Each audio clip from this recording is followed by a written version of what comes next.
అరితప్పిన మా అహంకారాన్ని దిద్దడానికి నువ్వు 4 చేతులతో అలా నిలబడున్నావా? మేమేమో ఇలాగే తిరుగుతున్నామా? 4 చేతులు కూడా చాలటం లేదురా నిన్ను దిద్దడానికి ఇంకాను అని నువ్వు మమ్మల్ని అలా చూస్తున్నావా? అమ్మా, ఎంత తప్పుగా తిరుగుతున్నానమ్మా. లేదమ్మా, నేను మారతానమ్మా, నేను దిద్దుకుంటానమ్మా. నీ ముందుకొచ్చి నీ 4 చేతులు చూస్తూ కూడా నేను అలా తప్పుడు ప్రవర్తనతో ఉండనమ్మా అని మీరు ఒక ప్రతిజ్ఞలోకి వెళ్ళిపోతారు. అందుకుంది ఆవిడ 4 చేతులతో. చతుర్బాహు సమన్విత రాగస్వరూప పాషాఢ్య. ఎలా దిద్దుతోంది 4 బాహువులతో అంటే ఆవిడ 4 చేతులలో 4 ఆయుధాలు పట్టుకుంది. ఇక్కడ మీరు ఒక విషయాన్ని చాలా జాగ్రత్తగా గమనించవలసి ఉంటుంది. ఈ ఆయుధములు అనేటటువంటివి ఏదో సరదాగా ఏది పడితే అది పట్టుకోవడం, ఈ ఉట్టి చేతులతో ఏముంటామండి, అందుకని ఏదైనా పట్టుకుందామని ఏదో కనపడింది అలా తీసుకెళ్లి చేతుల్లో పట్టుకుని ఉండరు దేవతలు. దేవతలు పట్టుకుంటే దాని వెనకాతల ఒక గంభీరమైనటువంటి అర్థం ఉంటుంది. దేవతల చేతులలో ఉండేటటువంటి ఆయుధములను దర్శనం చేయడం వల్ల మీకు కొన్ని ప్రత్యేకమైనటువంటి ప్రయోజనములు సమకూడుతాయి. అందుకే భారతీయ ధర్మంలో, సనాతన ధర్మంలో దేవతలెవ్వరూ కూడా ఏ ఆయుధము పట్టకుండా, ఏ ముద్ర పట్టకుండా కూర్చోవడం కానీ, కాలు మీద కాలేసు కూర్చోవడం కానీ చెయ్యరు. సనాతన ధర్మంలో బాగా తెలుసున్న వాళ్ళల్లా అవతార పురుషుల్లా నటించే కొందరు కూర్చున్న తీరు చూసినప్పుడు మీకు అర్థమైపోతుంది ఏమీ తెలియదు వీడు ఒక పెద్ద నటుడు అని. కాలు మీద కాలేసి కూర్చుంటుంటారు. అసలు మీరు అలా కూర్చున్న దేవతా స్వరూపాన్ని నాకు చూపించండి. అలా ఉండవు ఎక్కడ. వీరాసనే సుస్థితం అని ఈ కాలు తీసి తొడ మీద వేసుకుంటారు, అది వీరాసనం అంటారు. అంతే. ఇలా కాలు మీద కాలేసి కూర్చోరు, ఇలా కాళ్ళు ఆడిస్తూ అలా ఉండవు. ఈ కాలు తీసి తొడ కింద పెట్టుకుంటారు. ఏకన్యంచనతిక్షమమ్మపరంచ ఆకుంచ పాదాంబుజం అంటారు. మడిచి కూర్చుంటారు. ఒక్క పాదం కిందకేస్తారు, లేకపోతే 2 పాదములు కిందకి పెడతారు తప్ప అసలు ఏమీ పట్టుకోకుండా సనాతన ధర్మంలో దేవతలు ఉండరు. కొంచెం మీకు సనాతన ధర్మంలో దేవతల యొక్క అనుగ్రహము వాటి గురించి తెలిస్తే మీరు పట్టేసుకోగలరు. ఇది దోషభూయిష్టము, ఇది ఇలా ఉండకూడనిది, అలా కనపడే ప్రయత్నం వీళ్ళు చేస్తున్నారు. ఆ స్థాయి అక్కడ వరకే తప్ప వాళ్ళు అనుకున్న స్థాయిలోది కాదని తెలిసిపోతుంది. కనుక చూడండి, అమ్మవారి ఇప్పుడు 4 చేతులలో 4 ఆయుధాలు పట్టుకుంది. 4 ఆయుధాలు పట్టుకోవడం ఆవిడ కోసం కాదు. నేను ఆయుధం పట్టుకున్నాను అనుకోండి, నేను ఆయుధం పట్టుకుంటే నా కోసం. ఎప్పుడైనా జ్ఞాపకం పెట్టుకోండి. నేను కర్రట్టుకుని మార్నింగ్ వాక్ వెళ్తున్నాను అనుకోండి, నన్ను ఎప్పుడో కుక్క తరిగిందని గుర్తు. లేకపోతే నాకు చాలా కావలసిన వ్యక్తిని ఎవరినో కుక్క తరిగింది, ఆయన కోటేశ్వరారు ఇక్కడ కుక్కలు తిరుగుతున్నాయి అన్నారు కాబట్టి నేను కూడా ఓ కర్రబట్టు తిరుగుతున్నట్టు గుర్తు కదండి. అంతేకాని లోకాన్ని ఉద్ధరించడానికి ఆయన కర్రపట్టు తిరుగుతున్నారండి అనకూడదు. లోకాన్ని ఉద్ధరించడానికి కాదు, కుక్కలను అనుగరవకుండా కర్ర. ఇంకొకరు ఉంటారు మహాపురుషుడు, ఆయన పట్టుకుంటాడు సత్యదండం. సన్యాసి పట్టుకుంటారు. సన్యాసి సత్యదండం పట్టుకునేది అవైదికమైన వాదనలను ఖండించి వైదికమైనటువంటి మార్గాన్ని ప్రవర్తింపచేయడానికి చేతిలో సత్యదండం పట్టుకుంటారు. తప్పించి నేను ఆయుధం పట్టుకుని నేను గడలటు తిరుగుతున్నాను అనుకోండి, ఎందుకు తిరుగుతున్నాను అంటే నేను సరదాగా పరశురాముళ్ళ ధర్మ ప్రతిష్టాపన చేద్దాం అనుకుంటున్నానంటే ఎవరు ఒప్పుకోరు, తీసుకెళ్ళి ఎక్కడ పెట్టేస్తారు. అందుకని అలా ఏం కుదరదు. ఆయుధాలు ఏవి పడితే అవి, ఎవరు పడితే వాళ్ళు పట్టుకోవడానికి ఏమి ఉండదు. ఆయుధమును కలిగి ఉండడం చట్టంలో ఒక పెద్ద ప్రక్రియ. దానికి అనుమతితోనే మీ దగ్గర ఆయుధం ఉండాలి. అనుమతి లేకుండా ఆయుధం ఉంటే మళ్ళీ అదో పెద్ద కేసు. కానీ భగవన్మూర్తులు దేవతలు ఆయుధాలు పట్టుకుంటారు. ఆ ఆయుధాలు పట్టుకునేది అలవోకగా ఏదో సరదాగా పట్టుకోరు. ఆ పట్టుకోవడంలో మీ కొరకు పట్టుకుని ఉంటారు, వారి కొరకు కాదు. వారిని వారు రక్షించుకోక్కర్లేదు, వారు మిమ్మల్ని రక్షిస్తారు. సనాతన ధర్మంలో ఉండేటటువంటి దేవతలు భక్తుల చేతిలో చచ్చిపోరు. భక్తుల్ని రక్షించి భక్తిని పాడు చేయాలనుకున్న వాళ్ళని చంపుతారు. కాబట్టి ఇప్పుడు చేతిలో పట్టుకున్నటువంటి ఆయుధం రాగస్వరూప పాషాఢ్య. అమ్మవారు పట్టుకున్నటువంటి ఆయుధం ఎడమ చేతి వైపు కింద ఉన్న చేతిలో, 4 చేతులు అంటే 2 పైకి 2 కిందకి కదండి ఉంటాయి. ఎడమ వైపు కింద ఉన్న చేతితో మొదలు పెడుతున్నారు వసిన్యాది దేవతలు. దేన్ని పట్టుకుని ఉన్నది? పాషాఢ్య. ముందు అలా అనుకోండి, పాశము, ఒక పాశమును పట్టుకున్నది. పాశం అనగా ఏమి అంటే దాని గురించి నేను పెద్ద వివరణ చేయక్కర్లేదు. కట్టడానికి ఉపయోగిస్తే పాశం అంటారు. మీరు చూడండి, కుక్కల్ని పట్టుకుంటూ ఉంటారు, ఒక ఉచ్చులా వేసి దాన్ని ఇలా వేస్తే పరిగెడుతుంది, పరిగెడితే చాలా అదే బిగుసుకుంటుంది. మీరు బిగుసుకున్న తర్వాత ఏం చేస్తారంటే వాళ్ళు తన వైపుకి లాక్కుంటారు. చిత్రం ఏమిటో తెలుసా అండి, కుక్కకి తాడేసిన తర్వాత అది అటు పరిగెడుతుంది, బిగుసుకుంటుంది. బిగుసుకున్న తర్వాత కుక్క వీడి మీద కలిపడింది అనుకోండి, వీడు పరిగెత్తాడు తాడు వదిలి. కానీ అదేం చేస్తుందంటే పరిగెత్తదు, బిగుసుకుంటున్న కొద్దీ మొరాయిస్తుంది. మొరాయించిన కొద్దీ వాడు లాగి గిర్ర గిర్ర గిర్ర గిర్ర ఆ పాశాన్ని ఆధారం చేసుకుంటాడు, ఇక విడదు. అది ఎంత లాక్కుంటే అంత బిగుసుకుంటుంది.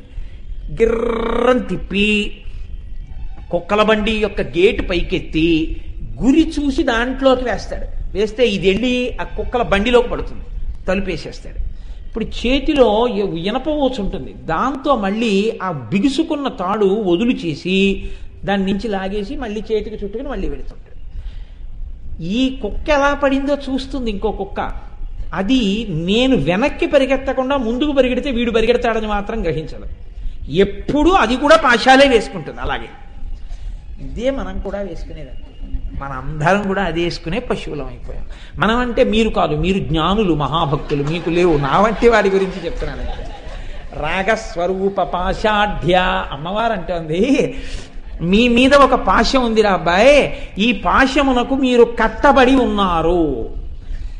గింజుకుంటున్నారు, ఎంత గింజుకుంటున్నారో అంత బిగుసుకుంటోంది. ఏమిటది? రాగము ఆ పాశం పేరు అంది. అంతే అమ్మవారు. ఏమిటి రాగము అంటే ఇది చాలా తమాషాగా ఉంటుంది ఈ మాట. కొంచెం పరిశీలనం చేస్తే మాత్రం అర్థం చేసుకోవలసినటువంటి విషయం అందుతుంది.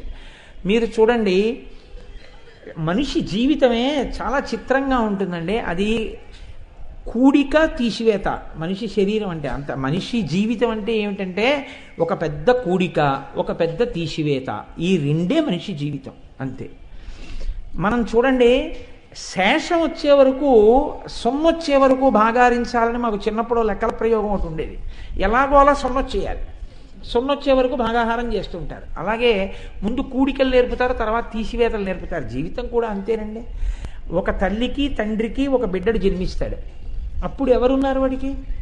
ఎవ్వరు లేరు. ముందేం తెలుసు? అమ్మ తెలుసు. తర్వాత కూడికలో ఒకటికి ఒకటి కలిపితే 2, నాన్న తెలుసు. 2కి 1 కలిపితే 3. తర్వాత ఏమొచ్చు? ఎక్కాలొచ్చు. 2 1 2, 2 2 4, 2 3 6. ఇప్పుడు తనకో భార్య.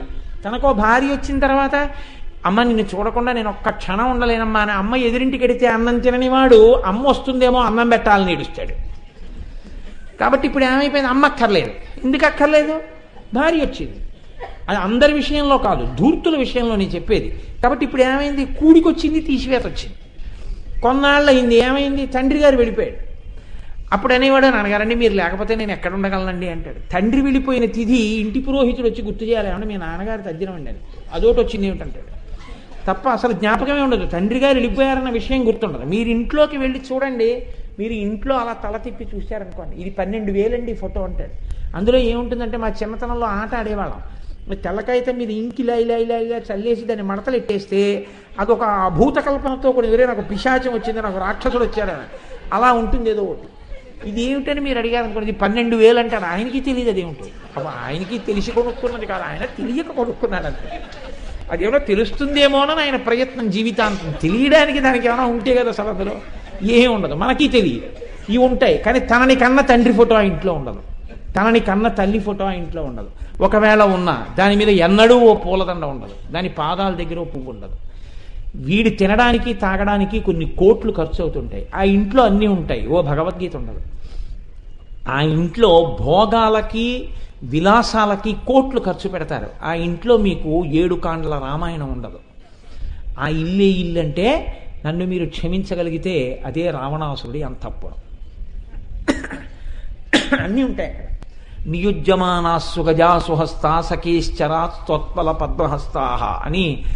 అబ్బో, ఆ పూజా మందిరం ఎంత డాబుగా ఉంటుందో. పూజ చేసేవాడికి గుండె ఉండదు. కాబట్టి ఇటువంటి ప్రక్రియ హాస్యాస్పదంగా ఉంటుంది. ఇది మనిషి జీవితం కూడిక తీసివేతలుగా ఉంటుంది. ఎవ్వరి మీద రాగము ఉండదు, నిజంగా ఎవడి మీద అభిమానము ఉండదు. ఉట్టినే అసలు నిజంగా చాలా తమాషాగా ఉంటాయండి జీవితాలు, చాలా తమాషా. మీరు చూడండి, కడుపున పుట్టిన బిడ్డలు అంటారు, నాన్నగారు కనపడకపోతే ఒక్క నిమిషం ఉండలేడు. నాన్నగారు ఇలా స్కూటర్ ఎక్కి సాయంకాలం వెళ్తుంటే, నాన్నగారండి నేను వస్తాను మీతో, నాన్నగారండి నేను వస్తాను మీతో అని ఏడుస్తాడు. ఈ కొడుకు కూతురు లేకపోతే నేను ఎక్కడుంటానంటాడు తండ్రి. వాళ్ళకి కాలగతిలో ఓ 20 ఏళ్ళు వచ్చేస్తాయి.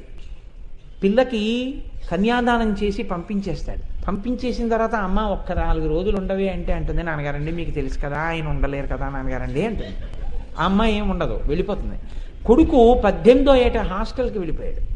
వాడికి ఆ తర్వాత వాడు ఇంకో చోటుకి వెళ్ళిపోయాడు. ఆ తర్వాత వాడికి ఉద్యోగం వచ్చేసింది. ఆ తర్వాత ఉద్యోగంలో వాడు ఏదో పెద్ద మెట్లు ఎక్కాడు. వాడు వెళ్ళిపోతూ ఉంటాడు. వాడు ఎప్పుడో ఓసారి వస్తూ ఉంటాడు. ఈయన రిటైర్ అయిపోతే కానీ అక్కడికి వెళ్ళడు. ఈలోగా కోడలు వస్తుంది. వీడి భాగ్యం బాగుంటే ఆవిడ వీడిని అన్నం పెడుతుంది. లేకపోతే నీ పురాణాలు నువ్వు నీ నిన్ను తగలయ్యా ఏమిటి అల్లరంతా అంటే అయిపోయిందే వీడి బతుకు అక్కడితో. వీడి అదృష్టం బాగుంటే మా మామగారు ఏదో భగవంతుడిని నమ్ముకున్నాడని రాత్రి చపాతీని మధ్యాహ్నం ఇంత ప్రసాదము పెట్టగలిగితే వాడి జన్మ పండినట్టు, లేకపోతే ఏమైనట్టు. కాబట్టి చూడండి అక్కడ ఒక పెద్ద అల్లరి. మళ్ళీ వాళ్ళు వేరు వీడు వేరు. ఈలోగా వీడు ఈవిడ ఏదో తలుచుకుంటూ ఉంటారు, ఏడుస్తుంటారు. మనవాడు పుట్టాడు అక్కడికి వెళ్ళాడు. మళ్ళీ అక్కర్లేని ఏడుపు, నా పేరు ఎట్లేదని ఏడుపు. పెట్టడంలో పోనీ వాడు పెట్టకుండా ఊరుకున్నా పర్వాలేదు, పెట్టినా పర్వాలేదు. వాడు పెట్టాడో తెలియదు, పెట్టలేదో తెలియదు, పూర్తిగా పేరెట్టాడు. వీడి పేరులో ఒక అక్షరం పెట్టానంటాడు. అదో పెద్ద కన్సులేషన్.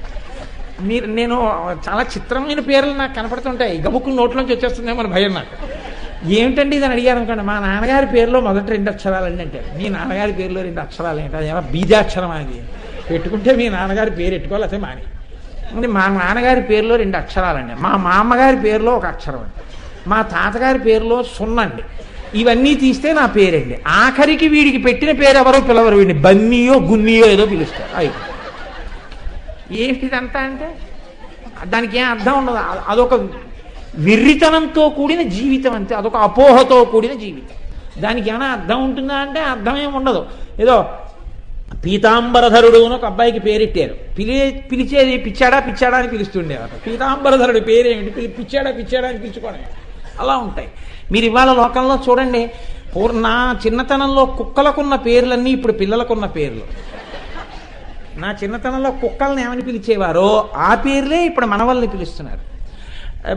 ఏంటి ఏవో పిచ్చి పిచ్చి. సరే నేను మళ్ళీ అంటే ఎవరు నా కొన్ని కుటుంబాల వాళ్ళు బాధపడతారు. వీడు మన ఇంట్లో వినేసే చెప్పేస్తున్నాడు ఉపన్యాసాలు, నన్ను పిలవడానికి కూడా భయపడతారని ఎందుకు వచ్చింది నేను చెప్పను. కానీ మీరు ప్రాజ్ఞులు, మీకు తెలుసు. కాబట్టి రాగస్వరూప పాషాఢ్య. ఏమిటి రాగం అంటే? దానికి ఏం అర్థం ఉండదు. ఎందుకు పెట్టుకుంటాడు ఈ అనురాగం అంటే? నేనే ఉద్ధరించేస్తున్నాను అనుకుంటాడు. ఇవన్నీ నేనే ఉద్ధరించేసేది. కర్తవ్యంతో చెయ్యి, తప్పేం లేదు. ఇది నా కర్తవ్యం, నా కడుపున పుట్టాడు వాడిని చదివిస్తున్నాను. ఇంతే జీవితం అంటే. వాడు పెద్దవాడు అవుతున్నాడు. వాడు ఇవాళ హాస్టల్కి వెళ్ళిపోయాడు. రేపు వాడికి ఉద్యోగం వస్తుంది, బెంగళూరు వెళ్ళిపోతాడు. ఆ తర్వాత వాడికి ప్రమోషన్ వస్తుంది, బాంబే వెళ్ళిపోతాడు. ఆ తర్వాత వాడికి నా మీద, నాన్నగారికి సముద్రం దాటడం ఇష్టం లేదు, వాడికి నా మీద మర్యాద ఉంటే వెళ్ళడు. ఒకవేళ వాడికి వెళ్ళిపోవాలంటే వాడు వెళ్ళిపోతాడు. నా కర్తవ్యం అయిపోయింది అంతే. వాడు వెడితాడు. వాడి సంస్కారం వాడిది, నేను చెప్పడం వరకే తప్ప నా కొడుకంటే అస్తమానం ఇలా అంటే అంటి పెట్టుకుని ఏదో అంటుకుపోయిన అరటి పళ్ళల్లా ఉండమంటే ఎక్కడ ఉంటాడో. వాడి జీవితం వాడిది. నా జీవితానికి ఆలంబనం ఈశ్వరుడు అని నువ్వు ఎప్పుడూ ఈశ్వరుడితో కలిసి ఉంటే పర్వాలేదు. ఈశ్వరుడితో కలిసి ఉండకుండా ఈ వెర్రంతా పెట్టుకుంటే ఏమైపోతుంది అంది శాస్త్రం.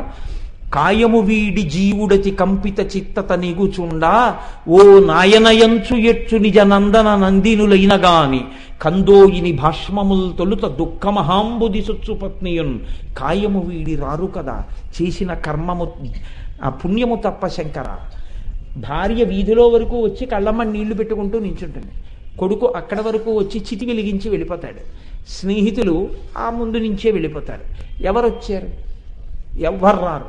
వచ్చేవాళ్ళు ఎవ్వరు ఉండరు. నువ్వు చేసిన పుణ్యం, నువ్వు చేసిన పాపం మూట కట్టుకుని నువ్వు వెళ్ళిపోతావు. నువ్వు పుణ్యం పాపం చేయడానికి నీకున్నదేమిటి? నీ జీవిత కాలం. ఈ కాలం అంతా నువ్వేం చేసావు? ఈ వీళ్లతో బంధనాలు పెట్టుకుని ఉంచుకున్నావు. ఇవేం ఉద్ధరించే నిన్ను? కుక్క మీద వేసిన పాశం పరిగెడుతున్న కుక్కని మరింత బిగిసేట్టు చేసినట్టు నువ్వు వేసుకున్న పాశములు నీకు అందుకే పనికొచ్చాయి, ఇంకెందుకు పనికి రాలేదు. అయితే ఏమంటే మమ్మల్ని అందరినీ ఏం చేయమంటారు? సంసారాలు వదిలేయమంటారా? రాగస్వరూప పాషాఢ్య విని అందుక నామం అయితే కాదు. భగవంతుడు ఎప్పుడూ కూడా వివాహం అనేటటువంటిది వేదంలో ఉన్న అంతర్భాగం. కాబట్టి సంసారం అనేటటువంటిది, గృహస్థాశ్రమం అనేటటువంటిది వేదప్రోక్తమైనటువంటి విధానం.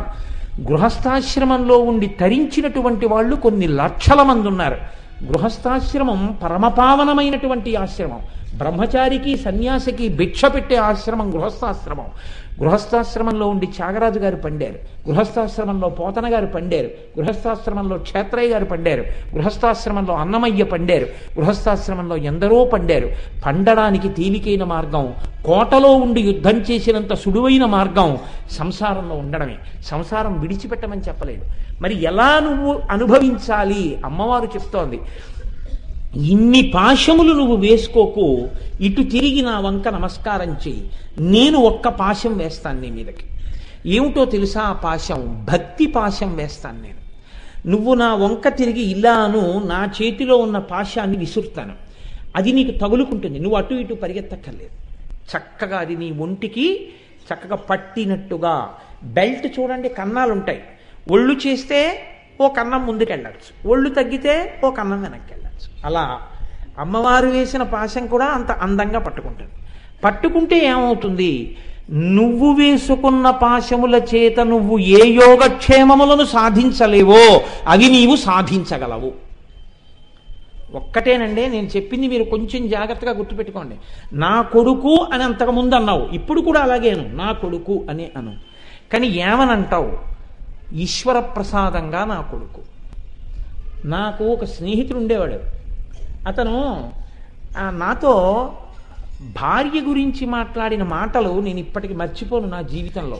అంత ఔన్నత్యంతో కూడి అంత గొప్పగా అంత మర్యాదతో మాట్లాడేవాడు అతను. నేను అతని భార్య గురించి అంత గొప్పగా మాట్లాడుతుంటే నాకు అప్పటికి పెళ్ళి అవ్వలేదు. నేను కొత్తగా జాయిన్ అయ్యాను విశాఖపట్నంలో సర్వీస్లో.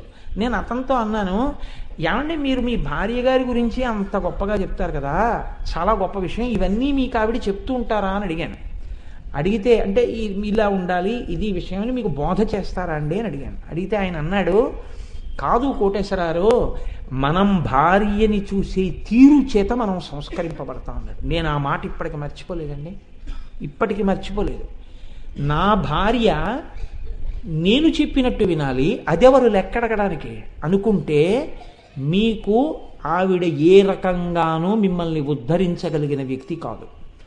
నా జీవిత భాగస్వామి, భగవంతుడు నాకు అనుగ్రహించినటువంటి ధర్మస్వరూపం.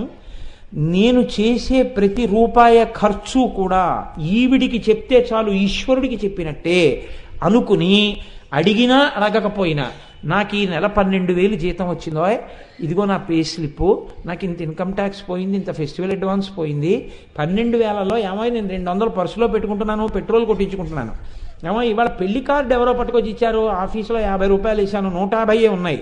ఎందుకు చెప్పడం? అంటే భార్యకి తొత్తైపోయి కాదు, భార్యని ధర్మస్వరూపంగా భావన చేసి చెప్పడం అలవాటు చేసుకున్నానయ్యా. మా ఆవిడ అడగలేదు నాకు లెక్క చెప్పమని. ఇలా చెప్తుంటే దీనివల్ల నా జీవితంలో ఏర్పడిన మర్యాద ఏమిటో తెలుసా? ఎప్పుడైనా తప్పు పనికి దేనికైనా 1 రూపాయి ఖర్చు పెట్టాలంటే నేను నిజాయితీగా నా భార్యకి లెక్క ఎలా చెప్తాను అన్నది నన్ను ధర్మపథం నుంచి వైక్లభ్యం పొందకుండా కాపాడిందయ్యా అన్నాడు. ఏది భావన చూడండి, నిజంగా యద్భావం తద్భవతి. ఇంత గొప్పగా మీ భార్య యందు ఆ భావన మీకు ఎలా నిలబడుతుందని అడిగాను నేను. ఎప్పుడు అంత గౌరవంగా ఎలా చూడగలరు అంటే ఆయన అన్నాడు, ఒక్కటే మాట చెప్పాడు, ఈశ్వరుడు నాకు ప్రసాదించిన జీవితాంత నిచ్చెలి ఇదే నా భావన భార్య యందన్నాడు. ఎంత పరమ పవిత్రమైన మాట అండి.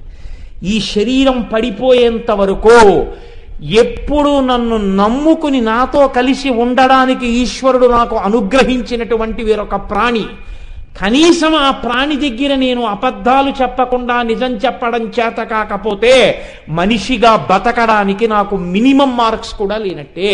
అందుకే నా భార్య దగ్గర కనీసంలో కనీసం ఈశ్వరుడిచ్చిన నిచ్చెలిగా, స్నేహితురాలిగా ఆమెతో నేను అబద్ధాలు ఎన్నడూ చెప్పను. ఇది నా ప్రతిజ్ఞ. ఇప్పుడు మీరు చూడండి, ఈశ్వరుడిచ్చిన అన్న భావన కలగగానే ఆయన జీవితం మారిపోయింది. ఇప్పుడు ఆయన భార్యతో లేడా? ఉన్నాడు, వేరొకడు ఉంటాడు. ఈ భావన ఉండదు. ఏమండి నిన్న 500 పెట్టుకున్నారు, ఇవాళ 50 రూపాయలే ఉన్నాయేమి అని పొరపాటున అడిగింది అనుకోండి ఆవిడ, ఎందుకో ఇంతమంది స్నేహితులు ఉన్నారు, ఇంట్లో ఇంతమంది ఉన్నారని ఉండదు. నోటికొచ్చినట్టు వదరుతాడు ఒక్కొక్కడు. భగవంతుడిచ్చినటువంటి ధర్మస్వరూపం. నీ ధర్మార్థ కామమోక్షములకు క్షేత్రం ఆవిడ. మహాతల్లి నీ వంశాన్ని పెంచింది. నువ్వు తింటున్న అన్నం ఆవిడ చేత్తో పెడుతోంది. వాకాటి పాండురంగారావు గారు అంటారు, he who says thanks to his mother and wife is the biggest pool in this world అన్నాడు ఆయన. ఎవడు భార్యకి అమ్మకి థ్యాంక్స్ చెప్పాడో వాడికన్నా మూర్ఖుడి లోకంలో లేడు. ఎన్ని మాటలు థ్యాంక్స్ చెప్తే నీ భార్యకి నువ్వు కృతజ్ఞత చెప్పగలవు? ఎన్ని మాటలు థ్యాంక్స్ చెప్తే అమ్మకి థ్యాంక్స్ చెప్పగలవు? వాళ్ళిద్దరికీ నువ్వు థ్యాంక్స్ చెప్పలేవు. నీకు ఆ మర్యాద కలిగితే నీ జీవితం మారింది. ఈశ్వర ప్రసాదము నా భార్య అని నువ్వు అనుకో, మారిపోయిందంతే జీవితం. ధర్మానికి కట్టుబడ్డం అలవాటైపోతుంది. నువ్వు నిష్కారణంగా నిందించడానికి ఇష్టపడవు. ఈమె భగవంతుడి చేత నాకు అనుగ్రహింపబడింది, ఈవిడ పట్ల నేను అమర్యాదతో ఉంటే భగవంతుడు చూస్తున్నాడు. ఈవిడ వలన పొందవలసిన ఎన్ని సుఖాలున్నాయో ఉత్తర జన్మల యందు అవి లేకుండా నాకు చేస్తే నా బతుకేమి? కాబట్టి వద్దు, నేను ఆవిడ పట్ల మర్యాదతో బతుకుతాను. ఒక ప్రతిజ్ఞ. మీరు అందుకే చూడండి, సనాతన ధర్మంలో ఒక గొప్పతనం ఉంటుంది. పిల్లల పేర్లు పెట్టేటప్పుడు ప్రసాదు ప్రసాదు అని ఒక మాట ఉంటుంది. దుర్గా ప్రసాద్, భవానీ ప్రసాద్, ఈశ్వర ప్రసాద్, ఇలా పేరు చివర ప్రసాద్ అని ఒకటి ఉంటుంది. ప్రసాద్ అన్నది ఏమిటో తెలుసా అండి? ప్రసాదము. వాళ్ళు మీరు చూడండి, తల్లులు 2 మాటలు వాడుతుంటారు లోకంలో. ఈ పిల్లాడు పెంటకుప్ప పెరిగినట్టు పెరగాలండి అంటారు. నాకు ఒక తల్లి ద్వారపూడిలో ఒక ఆవిడ తెలుసున్నవారు ఉండేవారు. ఆవిడ ఎప్పుడైనా మా ఇంటికి వస్తే చిన్నపిల్లల్ని చూసి, ఆ రోజుల్లో మా చెల్లెలకి పిల్లలు పుట్టారు, వాళ్ళు ఉండేవారు, నా బిడ్డలు ఉండేవారు చిన్నపిల్లలు, మా అక్కయ్య పిల్లలు ఉండేవారు. ఇలా పిల్లల్ని చూస్తే, ఒరే నాయన పెంటకుప్ప పెరిగినట్టు పెరగరా అనేవారు. ఇదేం ఆశీర్వచనం, ఈవిడ అందరినీ పెంటకుప్ప పెరిగినట్టు పెరగమంటారేమిటి అనుకునేవాడిని నేను. ఒకసారి ఉండబట్టలే, ఆవిడ మహాతల్లి, చాలా గొప్ప హృదయం కలిగిన ఆవిడ. ఆవిడని అడిగాను, అమ్మ మీరు ఎందుచేత అలా ఆశీర్వచనం చేస్తుంటారు అని అడిగాను. ఒరే, నువ్వు బాగా వృద్ధిలోకి రావాలి, నువ్వు గొప్ప అధికారి అవ్వాలి అని ఆశీర్వచనం చేసేటప్పుడైనా ఎక్కడైనా చిన్న కనురాపు లోపల మనసులో వీడు ఇంతవాడైపోతే అన్న భావన కలుగుతుందేమో. వీడు వృద్ధిలోకి రావడంలో ఎవరి కన్ను పడకుండా వృద్ధిలోకి వచ్చి ఏదో పెరుగుతోందని ఎవడూ పట్టించుకోకుండా లోకంలో పెరిగేది పెంటకుప్ప ఒక్కటే. అంత రహస్యంగా వీడు పెరిగి పెద్దవాడై ప్రయోజకుడు అవ్వాలన్నది నా కాంక్ష, కనురాపు తగలకూడదని అలా అంటాను రా అన్నది. ఎంత విశాల హృదయం చూడండి. సనాతన ధర్మంలో ఆడవాళ్ల మాటలలో ఉందండి అసలు తర్కం అంతా. ఏమిటండి పిల్లాడు ఇంకా రాలేదు, ఏం అవలేదు కదా అంటారు, కానీ వాడు ఖాళీ రీపోలేదు కదా, ఎక్కడో పడిపోయి అనరు. అసలు అమంగళం అన్నది ఆడది. వీడు ధూర్తుడు ఏ సైకిల్ మించి కింద పడ్డాడో అంటాడు తండ్రి. తల్లి అందా మాట. తల్లి అనేటప్పటికీ నోట్లోంచి మంగళమేనండి. అందుకే లలితాదేవి 3 లోకముల తల్లి. ఆవిడ ఎంత మంగళప్రదంగా నిలబడిందో చూడండి. నాన్న, నిన్ను నువ్వు రక్షించుకోవడం కాదు, ఈ పాశములు వేసుకుని నువ్వేం చేసుకోలేవు. నా కొడుకు నా కొడుకు నా కొడుకుని వెర్రి ప్రేమ పెట్టేసుకుంటే నువ్వేం చేస్తావు? నువ్వేం చేయలేవు వాడికి. నువ్వు చేయగలిగిన ఉద్ధరణ ఏం ఉండదు. నీవు నా పాశం మెళ్ళో వేసుకో. ఏమిటా పాశం? ఒక్కసారి ఇటు తిరిగి నమస్కారం చేయి, నేను వేస్తాను పాశం. ఇవి నువ్వు తగిల్చుకున్నవి, ఇవి నేను తగిలిస్తాను. ఇప్పుడు ఏమవుతుంది? చక్కగా ఇంట్లో ఉంటావు, చక్కగా సంసారంలో ఉంటావు. కానీ ఏమవుతుంది? కొడుకు భగవత్ ప్రసాదం అంటావు. కొడుకు, మీరు చూడండి లోకంలో మనంత అంటే మీరు కాదు, మళ్ళీ మళ్ళీ అలా అనుకుంటూ ఉండండి, నేను మిమ్మల్ని అంటలేదు.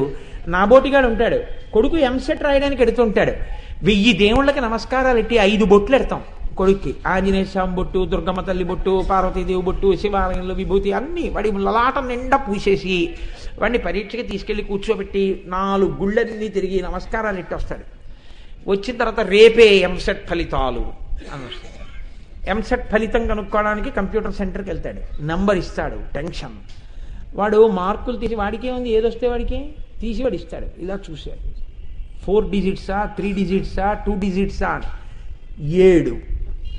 అబ్బా అంతే. మీరు చూడండి, ఎంసెట్కి పిల్లాన్ని పంపించే ముందు నువ్వు ఇంతమంది దేవాలయాలకు వెళ్ళావు.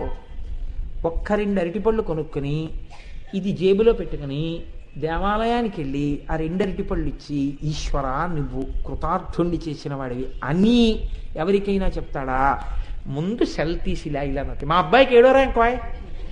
ఎప్పుడు వెళ్తాడంటే గుడికి 3 రోజులు పోయాక వెళ్తాడు. ర్యాంకు రావాలంటే అన్ని గుళ్ళకి ముందెడతాడు. ఆఫీసుకు కూడా హాఫ్ డే సీఎల్ఎట్టి. ర్యాంక్ వచ్చాక ఊళ్ళో వాళ్ళందరికీ చెప్పి సెల్లో కార్డు అయిపోయిన తర్వాత ఇంకా మీ సెల్లో కాల్ చేయుటకు తగిలిన డబ్బు లేదు, రీఛార్జ్ చేయుడో అంటుంది. అన్న తర్వాత గుడికెడతాడు. అది కూడా వెళ్ళే దారిలో ఉంటే. ఇది మన భక్తి అంత నిజాయితీగా ఉంటుంది మన భక్తి. కానీ నిజమైన భక్తి అంటే ఏమిటో తెలుసా అండి? ప్రతి దాన్ని ఈశ్వరుడితో అనుసంధానం చేయడం. మీ సింహాసనం దగ్గర మీరు చెప్పడం, అమ్మా నా కొడుకు పరీక్షకు వెళ్తున్నాడు, వాడి యొక్క మేధస్సు యందు ప్రచోదనం చేసి నువ్వు వాడిని కృప చెయ్యి. వాడు ఫోన్ చేసి నాన్నగారండి నాకు మంచి మార్కులు వచ్చాయి, ఉత్తర క్షణం పూజామందిరంలోకి వెళ్ళి అమ్మా నీ అనుగ్రహం వాడికి మంచి మార్కులు వచ్చాయి, ఇలాగే వాడిని కృప చెయ్యి అని బయటికి వచ్చి చెప్పు అందరికీ. ఇదొక్కటే మనం వదిలిపెడతాం. ఈ పాషన్ లేదు మిగిలిన వాడిని నీకు. అసలు పిల్లాడికి 7వ ర్యాంక్ వచ్చింది అనగానే దెబ్బలాడుకునేది ఎవరో తెలుసా అండి? నా కొడుకంటే నా కొడుకని తల్లి తండ్రి. చిత్రంగా దానికి ఎవరు తీర్పు చెప్తారు? మీ పోలికలు వస్తే వచ్చలేదు 7వ ర్యాంక్ అంటుంది ఆవిడ. పెద్ద నీ పోలికలే వచ్చేలా నీ 10th మోడరేషన్లో పాస్ అయినట్టు మీ నాన్న నాకు చెప్పేశారంటే ఎందుకు వచ్చిందా అల్లరి? అంటే అసలు పడవలసిన పాశం పడలేదు. భక్తి అన్న పాశం పడితే సంసారము నిన్ను ఏమీ చెయ్యదు, ఏమీ చేయలేదు. రామకృష్ణ పరమహంస అంటారు, పనసకాయని కొట్టి పనసకాయ ఒలిచేవాడికి ఇబ్బంది ఎప్పుడు? చేతులకి నూనె రాసుకోనప్పుడు. అన్నీ అంటుకుంటాయి. చేతులకి నూనె రాసుకొని ఎన్ని పనసకాయలు కొట్టినా నీ చేతికి ఏమీ అంటుకోదు. ఎందుకు అంటుకోదు?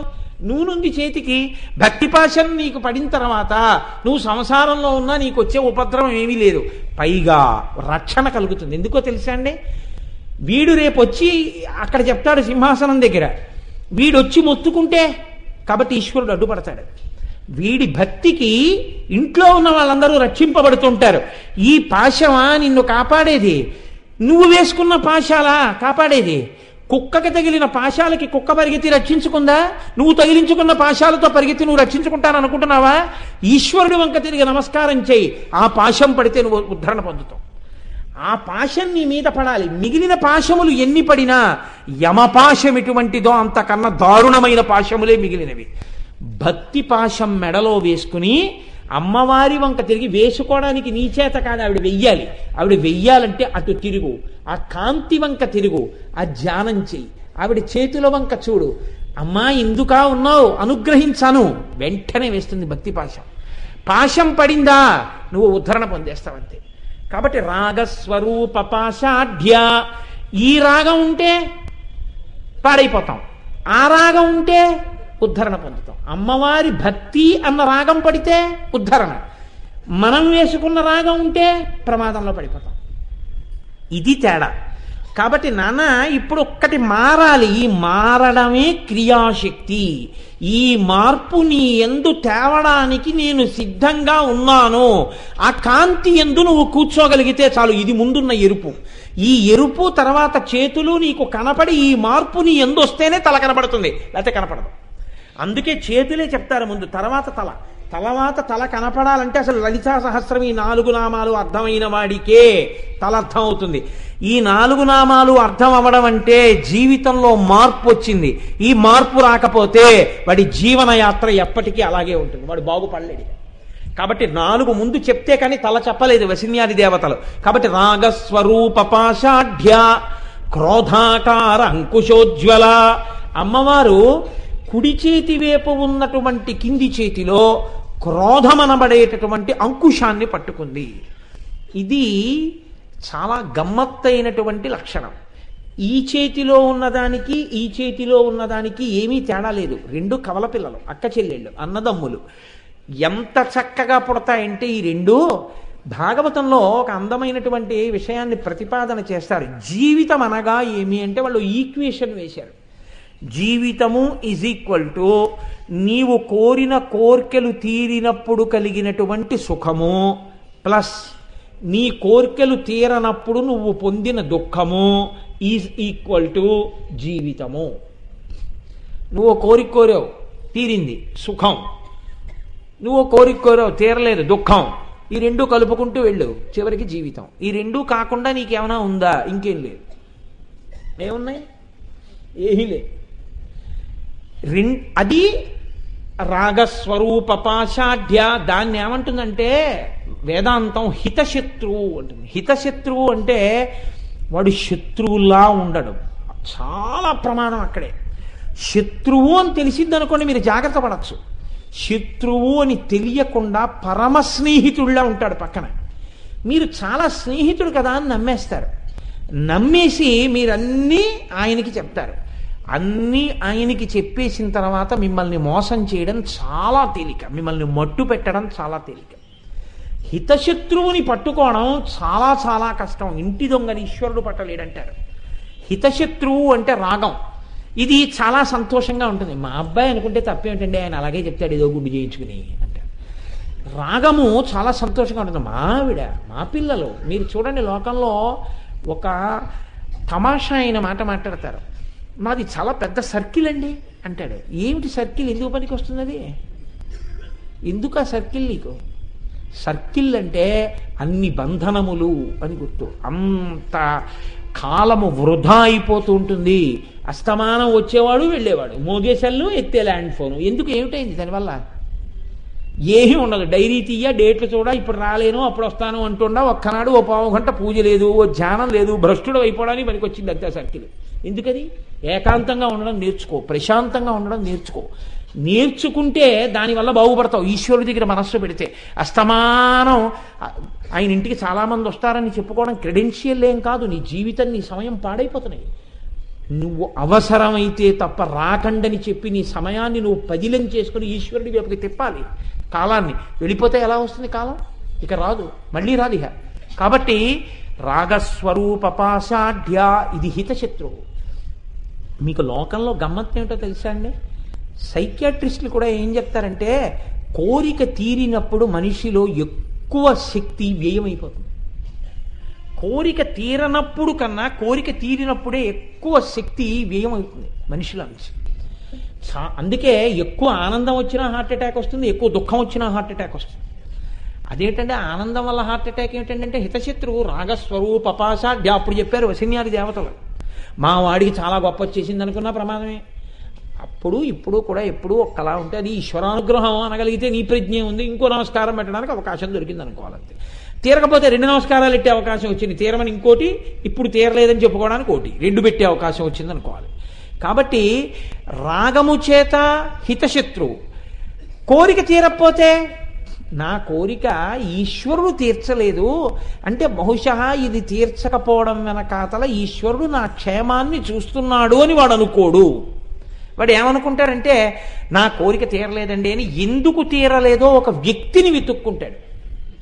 ఈ కోరిక సమంజసమా అసలు ముందు పరిశీలన చేయడు. సమంజసమైన కోరిక తీరకపోతే దాని మీద వచ్చిన కోపం ఉత్తమ కోపం, అప్పుడు వ్యవస్థని దిద్దడానికి వచ్చిన కోపం అది. అలా ఉండదు. వీడేదో కోరుకుంటాడు, ఆ కోరిక తీరలేదు, అంతే కోపం. మీరు చూడండి లోకంలో చాలా తమాషాగా ఉంటుందండి. అంతవరకు ఎందుకండి, మీకు ఇటువంటి వాళ్ళనందరినీ ఎక్కడ చూడొచ్చో తెలుసా? ఎక్కడ క్యూలో ఉండండి అంటారో అక్కడ మీకు వీళ్ళందరూ కనపడతారు. బ్యాంకుకి వెళ్ళి పాస్బుక్ అప్డేట్ చేయించుకునే కౌంటర్ ఒకటి ఉంటుంది. 5గురు క్యూలో నించుంటే ఒకడు పొడుగు చెయ్యి ఉంది కదా అని అట్నుంచి వచ్చి ఇలా పెడతాడు. అంటే కనపడరా వీళ్ళందరూ? వాడికి కనపడతారు. అంటే నాకు పెద్ద చెయ్యి ఉంది, అక్కడి నుంచి నీకు నాకు అందుతోంది, వాడు తీసేసుకుంటాడు అంతే. ఎక్కడికక్కడే అయిపోతే చాలు పని అంతే. అవతల వాడి గురించి మనకు అందులో ఒక ఆయన ఏంటంటే మేము అందరం చేతకాక నించున్నాం ఏంటంటే అంటే ఆయన క్రోధం వచ్చింది వెంటనే, మీరు వెనక్కి నించోండి, మాకు తెలుసులేండి మీరు చెప్పక్కర్లేదు అంటే. అంటే మరి తెలిస్తే ఎందుకు నించో అని ఇద్దరు జగడం పడ్డారనుకోండి, కౌంటర్లో ఉన్నాయని మీరు తేల్చుకోండి అని కాఫీకి వెళ్ళిపోతాడు, అయిపోయింది. అంటే నేనేమి ఏ బ్యాంకుని ఉద్దేశించి చెప్పట్లేదు, మా ఉదాహరణ చెప్పానంటే. మీరు అనురాధ గారు ఉన్నారులా ఉంది ఇక్కడ. కాబట్టి రాగస్వరూపపాషాఢ్య క్రోధాకార అంకుశోజ్వల. రాగముతో ఉన్న గొడవ ఏమిటంటే ఏదో నావాడంటే అయిపోతుందండి. క్రోధంతో వచ్చిన గొడవ ఏమిటో తెలుసా? పరమ పవిత్రంగా ఉండవలసిన సమయంలో వాడికి ఇది గుర్తొస్తుంది. గుర్తొచ్చి వాడు సత్యనారాయణ వ్రతం పీటల మీద కూర్చుంటాడు. రాహుగ్రహం ఆవాహయామి స్థాపయామి పూజయామి అంటుంటాడు ఆయన. ఇక్కడ తామలపాకులు వక్కలు పెట్టండి అంటాడు. ఇంతలోకే వీడికి ఎవరో జ్ఞాపకానికి వస్తారు. వాడు నన్ను ఆ రోజున అన్నాడు రా మాట, సత్యనారాయణ వ్రతం చేసుకుంటున్నానంటే ఎంత మాట అన్నాడు నన్ను. ఏంటి నువ్వు కూడా సత్యనారాయణ వ్రతాలు చేస్తున్నావు ఏంటి అన్నాడు. అంటే నేను చేసేవాళ్ళే కనపట్టలేదా వీడికి? అని ఇంకా మనసులో తలుచుకుని అసలు నేను ఎందుకు ఊరుకున్నాను, ఈ మాట కనపడిని వాడి పని చెప్తాను, ఈ మాట అని ఇలా కోపంతో ఇలా లాక్కుని ఇలా పెడుతూ ఉంటాడు భార్య దగ్గర. చదువుతున్న పురోహితుడికి అర్థం కాదు, ఇది రాహుగ్రహం ఆహయామి స్థాపయామి పూజయామి అంటే ఇంత కోపం ఎందుకు దీనికి అని. భార్యకి అర్థం కాదు, తమలపాకు ఒక్క ఎందుకు ముచ్చుకున్నాడో అంత కోపంగా. ఈ కోపం ఏమవుతుందంటే ఆవహిస్తుంది. ఆవహించి అక్కడ కాదు ఇక్కడ అంటాడు, ఆ మాట ముందు చెప్పాలి అంటాడు. ఆయన చల్లబోతాడు చేయించేవాడు. మీరు ఆలోచించండి ఎందుకని వస్తుంది ఇదంతా. నేను మీకు హేయమైన ఉదాహరణలు చెప్పారని మీరు అనుకోకండి. అంకుశ ఏనుగుని ఎక్కడ పొడుస్తారో తెలుసా అండి? ఇంత పవిత్రమైన ఏనుగు లక్ష్మీస్థానం దాని యొక్క కుంభస్థలం, దాని మీద కూర్చుని ఒక బక్క మామటివాడు అంకుశం స్మాల్ హిచ్లో ఉంటుంది, ఇలా ఉండి ఇలా ఉంటుంది, ఆ కిందకు ఉంటుంది ఇనప సూది లాంటిది, అది పెట్టి పొడుస్తూ ఉంటాడు. పొడుస్తుంటే తల బద్దలైపోయినంత పోటు వస్తుంది. ఇది ఎంత పొడుస్తాడంటే ఎప్పుడైనా ఇలా తిరగాలంటే ఏమండవు, ఇలా పొడుస్తూ ఉంటాడు. ఆ పొడుస్తున్నప్పుడు అది పొందుతుంది బాధ, ఎంత బాధపడుతుందో. నీ క్రోధము నిన్ను అలాగే పొడుస్తుంది. అవతలవాడు బాగుపడ్డాడో లేదో నీకు అనవసరం, వాడేమి బాధపడ్డావు, వాడు అనవలసిన మాటని వాడు వెళ్ళిపోయాడు. వాడు హాయిగా ఉన్నాడు ప్రశాంతంగా, వీడిని నిద్రపోడు, ఇటు దొల్లుతాడు అటు దొల్లుతాడు ఇటు దొల్లుతాడు అటు దొల్లుతాడు, లేస్తాడు మంచినీళ్ళు తాగుతాడు బాత్రూమ్కి వెళ్తాడు, ఇలా కూర్చుని ఇలా ఇలా ఏమంటే పడుకోరేమండి అంటుంది భార్య. సరే నువ్వు పడుకున్నావు అనుకున్నాను, కానీ వాడు అన్నాడు 3 రోజుల క్రితం, ఇప్పుడు అది ఎందుకండి, మళ్ళీ తెల్లవారు లలితా సహస్రం చెప్పాలి కదా, ఇప్పుడు అది ఎందుకు గుర్తొచ్చింది మీకు, మళ్ళీ రాత్రి పడుకోపోతే తెల్లవారు కట్ట అనుష్ఠానం అంటారు, లేచిపోతారు, నిద్ర సాలేదంటారు, రేపు పొద్దున కళ్ళు మండుతున్నాయంటారు, వేడి చేసిందంటారు, గగ్గు వచ్చిందంటారు, కంఠం పోయిందంటారు, ఇవన్నీ అంటారు. మళ్ళీ అక్కడి నుంచి నేను మజ్జిగివ్వా సగ్గుజావివ్వా నా ప్రాణం మీదకి ఎందుకు వచ్చింది, పడుకోండి అంటున్నాడు. నోర్మొయ్యి ఇదోటి నువ్వు దానికి బయలుదేరావు నాకు ఇంట్లో ఆవిడ మీద లేస్తాడు రయ్యమని. అంటే నువ్వు ఇవన్నీ చేస్తావా అని అనుకోకండి మహాప్రభు, నేను ఏదో ఉదాహరణ చెప్పాను అంతే, ఇంకో వాళ్ళ మీద పెట్టకూడదని. అంటే ఏం చేసింది, ప్రశాంతంగా పడుకోనివ్వలేదు, పొడిచింది మస్తిష్కాన్ని. అసలు నిన్ను అన్నవాడు వాడు హాయిగా నిద్రపోయాడు, అనిపించుకున్నవాడు గుర్తొచ్చుకుని పొడిపించుకుంటున్నాడు. అంటే వాడి అజ్ఞానం నాకేమిటంటే నీకు నిద్ర పట్టింది, అలా నువ్వు అనలేకపోయావు, పొడుస్తోంది. క్రోధం ఏమిటి, అంకుశంలా పొడుస్తుంది. నీకు అవతలవాడి మీద ఎంత కోపం ఉందో దానికి బాధ నువ్వు అనుభవిస్తున్నావు. నువ్వు క్షమించేయగలిగావనుకో, వాడి కర్మ ఏముందండి, నా సాధ్యమైనంత సలహా చెప్తాను, నా సాధ్యమైనంత ప్రయత్నిస్తాను. మారితే మారుతారు, మారలేదనుకోండి నేనేం చేయగలను, చెప్పగలగడం తప్ప. నేనేం లలితాదేవిని కాను కదా నా కాంతితో మార్చడానికి. ఠీకే కానివ్వండి, జరిగేది జరుగుతుంది అని చెప్పి మీరు ప్రశాంతంగా పడుకుంటే అనుకోండి, నిద్ర పడుతుంది, మీకు ఉపద్రవం ఉండదు, ఇతరులకు ఉపద్రవం ఉండదు మీ వల్ల. కానీ మీరు క్రోధానికి వశులైపోయారనుకోండి, అది పొడి చేస్తుంటుంది మిమ్మల్ని. క్రోధాకార అంకుశోజ్వల.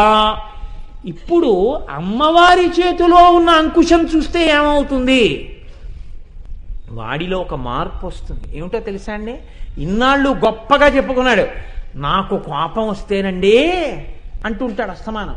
ఇప్పుడు అంటాడు, ఏమిటండి నాకు ఈ దిక్కుమాలిన కోపం, అస్తమానం ఈ కోపం వచ్చేస్తుంది ఏమిటండి, నాకు ఈ కోపం రాకుండా నేను ప్రశాంతంగా ఉండలేనా, ఏమిటంటే నాకు ఈ కోపం అస్తమానం అయిన దానికి కాని దానికి కోపడతాను, నేను ప్రశాంతంగా ఉండడానికి నాకు బాబు ఏదైనా ఉపదేశం చేద్దురు, ప్రశాంతంగా ఉండాలనుంది అంటాడు. అంటే ఇప్పుడు కోపం ఎవరి మీద, కోపం మీద కోపం, కోపం మీద కోపం నువ్వు మారడానికి మార్గం. ఇది ఎప్పుడు వస్తుంది, నిన్ను నువ్వు సంస్కరించుకోవాలి అనుకుంటే నీలోని బలహీనతలను నీవు గుర్తెరగడం ప్రారంభం చేసుకుంటే. కోపం మీద కోపం. నేను మీకు ఒక ఉదాహరణ చెప్తాను, అందుకే బాల్యం అంత స్వచ్ఛంగా ఉంటుంది. నేను విశాఖపట్నంలో ఉద్యోగంలో జాయిన్ అయిన కొత్తల్లో మా ఇంటి పక్క వాటాలో ఓ చిన్న పిల్ల ఉండేది. ఆ పిల్ల ఏదో 1వ క్లాసు ఏదో చదువుతుండేది. ఆ పిల్ల ఏం చేసిందంటే పాల గ్లాసు పాలు తాగుతూ తాగుతూ పక్క నవ్వింది. ఏదో నవ్వడంలో పాల గ్లాసు కింద పడిపోయింది. కింద పడిపోతే పాలన్నీ వెలిగిపోయాయి. వాళ్ళ అమ్మగారు వస్తే ఏమిటివన్నీ అన్నారు ఆవిడ. అప్పుడే ఆవిడ స్కూల్ నుంచి వస్తున్నారు, వాళ్ళ మామగారు పాలు ఇచ్చారు. ఆవిడికి కించిత్ కోపం ఉండేది ఆ పిల్ల తల్లికి. ఏమిటివన్నీ అన్నారు. అంటే నేనన్నాను పాలు ఉలికిపోయాయి అన్నాను. ఆ పిల్లంది పాలు వంపేసిన పిల్ల, పాలు ఉలికిపోలేదు అమ్మా, నేనే వంపేశాను గ్లాసు వదిలేసి అని. నేను ఇప్పటికి మర్చిపోను. నా వయస్సు ఎందుకు పనికొచ్చిందంటే సమయానుకూలంగా అబద్ధం చెప్పడానికి పనికొచ్చింది. అంటే నా సంస్కారం అంతవరకే పెరిగింది ఆ రోజుల్లో. పాలు మీ పిల్ల వంపింది అని నేను చెప్తే సత్యం, కానీ అలా చెప్పకుండా పాలు ఉలికిపోయాయని చెప్పాను నేను. పాలు తమంత తాము ఎందుకు ఒలికిపోతాయండి? గిదిలో పాలు ఎప్పుడైనా సరదాగా నేల మీద పడతాను ఒలుగుతాయేంటి? మనం చూడండి, ఏమో కాఫీ ఒలికిపోయింది అంటాం, కాఫీ వంపేశాను అన్నాం. మీరు చూడండి, చెయ్యగలిగాడు అనుకోండి, నేనే చేశానండి, నేనే ఆయన చేసింది అంటాడు. చేయలేకపోయాడు అనుకోండి, మన వల్ల కాదండి అంటాడు. మన వల్ల ఏంటి? నిన్నే అడిగింది. నా వల్ల కాదండి అనాలి. నా వల్ల కాదండి, మన వల్ల కాదండి అంటాడు. అంటే నా వల్ల కాదన్నా వాడికి అవమానం. అందులో ఇంకో 10 మంది వాళ్ళు ఎవరో వాడికి తెలియదు కలిపేస్తాడు, అవమానాన్ని పంచుతాడు. సాధించిన గౌరవాన్ని తనొక్కడే దాచుకుంటాడు, తన యందు నిక్షేపించుకుంటాడు. ఎంత అజ్ఞానం అండి మంది నిజంగా. అమ్మవారు చూపిస్తుంది, నీ బతుకంతా అబద్ధమే. పాలు ఉలికిపోయాయా? కాఫీ ఒలికిపోయిందా? నీళ్లు ఉలికిపోయాయా? ఏమో కాఫీ ఒలికిపోయింది వచ్చేయి అంటాడు. కాఫీ వంపేశాను, కొంచెం అలసత్వంతో ఉన్నాను, పొరపాటు జరిగిపోయిందో, కొంచెం ఈ కాఫీ ఒత్తేద్దు అనలేడు. ఎందుకు అనలేడు అంటే ఆభిజాత్యం అడ్డొస్తుంది. నేను కాఫీ వంపేశాను అనలేడు. దెబ్బ తగిలిందండి అంటాడు. దెబ్బ తగిలిందా? నువ్వు తగిలించుకున్నావా? నువ్వు ప్రమత్తతతో లేవు కాబట్టి తగిలింది. 80 మందికి తగలంది, నీకెందుకు తగిలింది అంటే అది ఏదో పురుగు కుట్టి నువ్వు ఓక్కుంటే పుండేస్తే వేరు, దెబ్బ తగిలితేనే చెప్తున్నాను. అంటే 79కి 90 మందికి ఉన్న ప్రమత్తత 80వ వాడి యందు లోపిస్తే దెబ్బ తగిలింది కదండి. ఆ రోజు ఏమిటో యామరపాటుతో ఉన్నాను, దెబ్బ తగల్చుకున్నానంట. దెబ్బ తగిలింది అంటాడు. దెబ్బ తగలడానికి అది అలా రెడీగా ఎవరినో తగలదామని ఉండదు దెబ్బ. అన్నీ అబద్ధాలే మన మాటలు. మీరు జాగ్రత్తగా ఆలోచించండి. అంటే ఇది సహజంగా సంస్కారంగా ఏర్పడిపోతే ఏమైపోతుందంటే ఉపన్యాసాల్లో కూడా ఇలాగే మాట్లాడేస్తుంటాం. దెబ్బ తగిలింది, కుక్క కరిచింది, కుక్క కరవలేదు, కుక్క కరిచేటట్టుగా నువ్వు అవకాశం ఇచ్చి ఉంటావు ఏదో రూపంలో. అది కుక్క అనుమానించదగినట్టుగా ఏదో నువ్వు కనపడితే కుక్క కరిచేస్తుంది. ఇప్పుడు కుక్కది అజ్ఞానమే, కానీ అవకాశం మనం ఇచ్చేసామన్నమాట అలాగా. కాబట్టి నీకు ప్రమాదం జరిగింది. కనుక చూడండి, క్రోధాకార అంకుశోజ్వల, ఇది పొడి చేస్తూ ఉంటుంది కోపం అన్నది. దీని నుంచి నువ్వు ఎలా తప్పుకుంటావు అంటే నీ కోపం మీద కోపం నీకు రావాలి, నీ అజ్ఞానాన్ని నువ్వు అంగీకరించడం నీకు రావాలి. ఇంతకుముందు లేదు. మార్పు అన్నది మాత్ర వేసుకుంటే తగ్గే వ్యాధి కాదు, లేకపోతే అది ప్లాస్టిక్ సర్జరీ కాదు, మత్స మీద నీ తొడ మీద చర్మమే తీసి కప్పడానికి. మార్పు నీ అంత నువ్వుగా గురువు దగ్గర విన్నదాన్ని అనుష్ఠానంలో పెట్టుకుంటే ప్రవర్తనలో వస్తుంది తప్ప, వినడానికి మాత్రమే గురువు గారి ప్రసంగం పనికొస్తే నీ జీవితాన్ని అది గట్టెక్కించలేదు. ఆ గురువుని నేహి చేయలేడు. ఎందుకని? నువ్వు బండరాయివై ఉన్నావు. నీ మీద వాన పడ్డా విత్తనమే పడ్డా మొలకలెత్తావు. నువ్వు మట్టి వయ్యుంటేనే వాన విత్తనం నీ ఎందు ప్రకాశిస్తాయి. నువ్వు మారడానికి సిద్ధపడ్డావా? ఎర్రకాంతి నీ మీద రావడానికి నువ్వు ధ్యానానికి సిద్ధపడితే ఆ చేతులు నీకు పనికొస్తాయి. లేనినాడు ఆ కాంతి ముందు చూడలేకపోతే, కాంతి నీ మీద పడకపోతే ఈ రెండూ కూడా నిన్నేం చేయలేవు. కాబట్టి అలా నువ్వు ఉండగలిగితే నీలో ఒక మార్పు రావాలి. ఏదా మార్పు? అది క్రియాశక్తి. ఏదా క్రియాశక్తి? నిజమే. ఏమిటి వెర్రి కోపం? ఏమిటి మాట్లాడ్డాను నేను అలా మాట్లాడకూడదు. నేను మంగళప్రదంగా ఉండాలి నా మాట. నాకు కోపం అంటూ వస్తే ఒక్కదానికి ఆ అజ్ఞానాన్ని అలా మాట్లాడితే తప్ప తీయడం కుదరదనుకున్న నాడు మాత్రమే నేనంత వ్యగ్రతతో మాట్లాడాలి తప్ప, లేకపోతే నేను మాట్లాడకూడదు. ఈ పరిశీలన నీకు వస్తే, నీ కోపం మీద కోపం నీకు ప్రారంభమైతే, నీ బలహీనతల మీద కోపం నీకు ప్రారంభమైతే, నువ్వు ధర్మాన్ని ఎక్కడ వదిలేస్తున్నావో అక్కడ నీకు కోపం ప్రారంభమైతే, ఆ కోపము అమ్మవారి చేతిలో ఉన్న అంకుశాన్ని చూడడం వల్ల నీకు కలిగినటువంటి ఫలితము.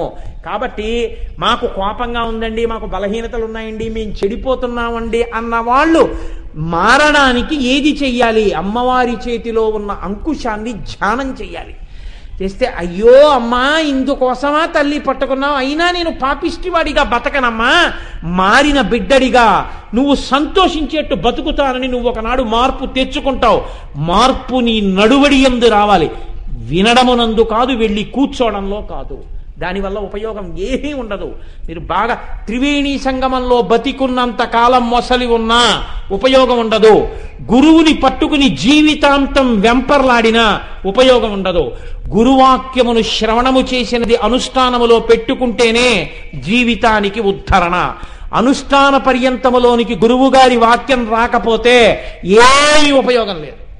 నీవు శిష్యుడవని చెప్పుకుని నువ్వు సాధించినది జీవితంలో ఏదీ ఉండదు. నీ అనుష్ఠానమునందు మార్పు వస్తేనే. అందుకే గురూపదేశమైంది లలితా సహస్రం. హయగ్రీవుడు అగస్త్యుడికి ఉపదేశంగా తీసుకొచ్చాడు. భాస్కరరాయల వారు అమ్మవారి అనుగ్రహంతో దాని అర్థాన్ని ప్రకాశింపచేశారు. అంటే ఉపదేశము అంటే గురుముఖతః వచ్చింది నీ అనుష్ఠానము కొరకు మాత్రమే, నీలో మార్పు కొరకే. వినేస్తే ఉపయోగం ఉందా? ఉంది. ఎప్పుడు? మారడానికి పునాదిగా.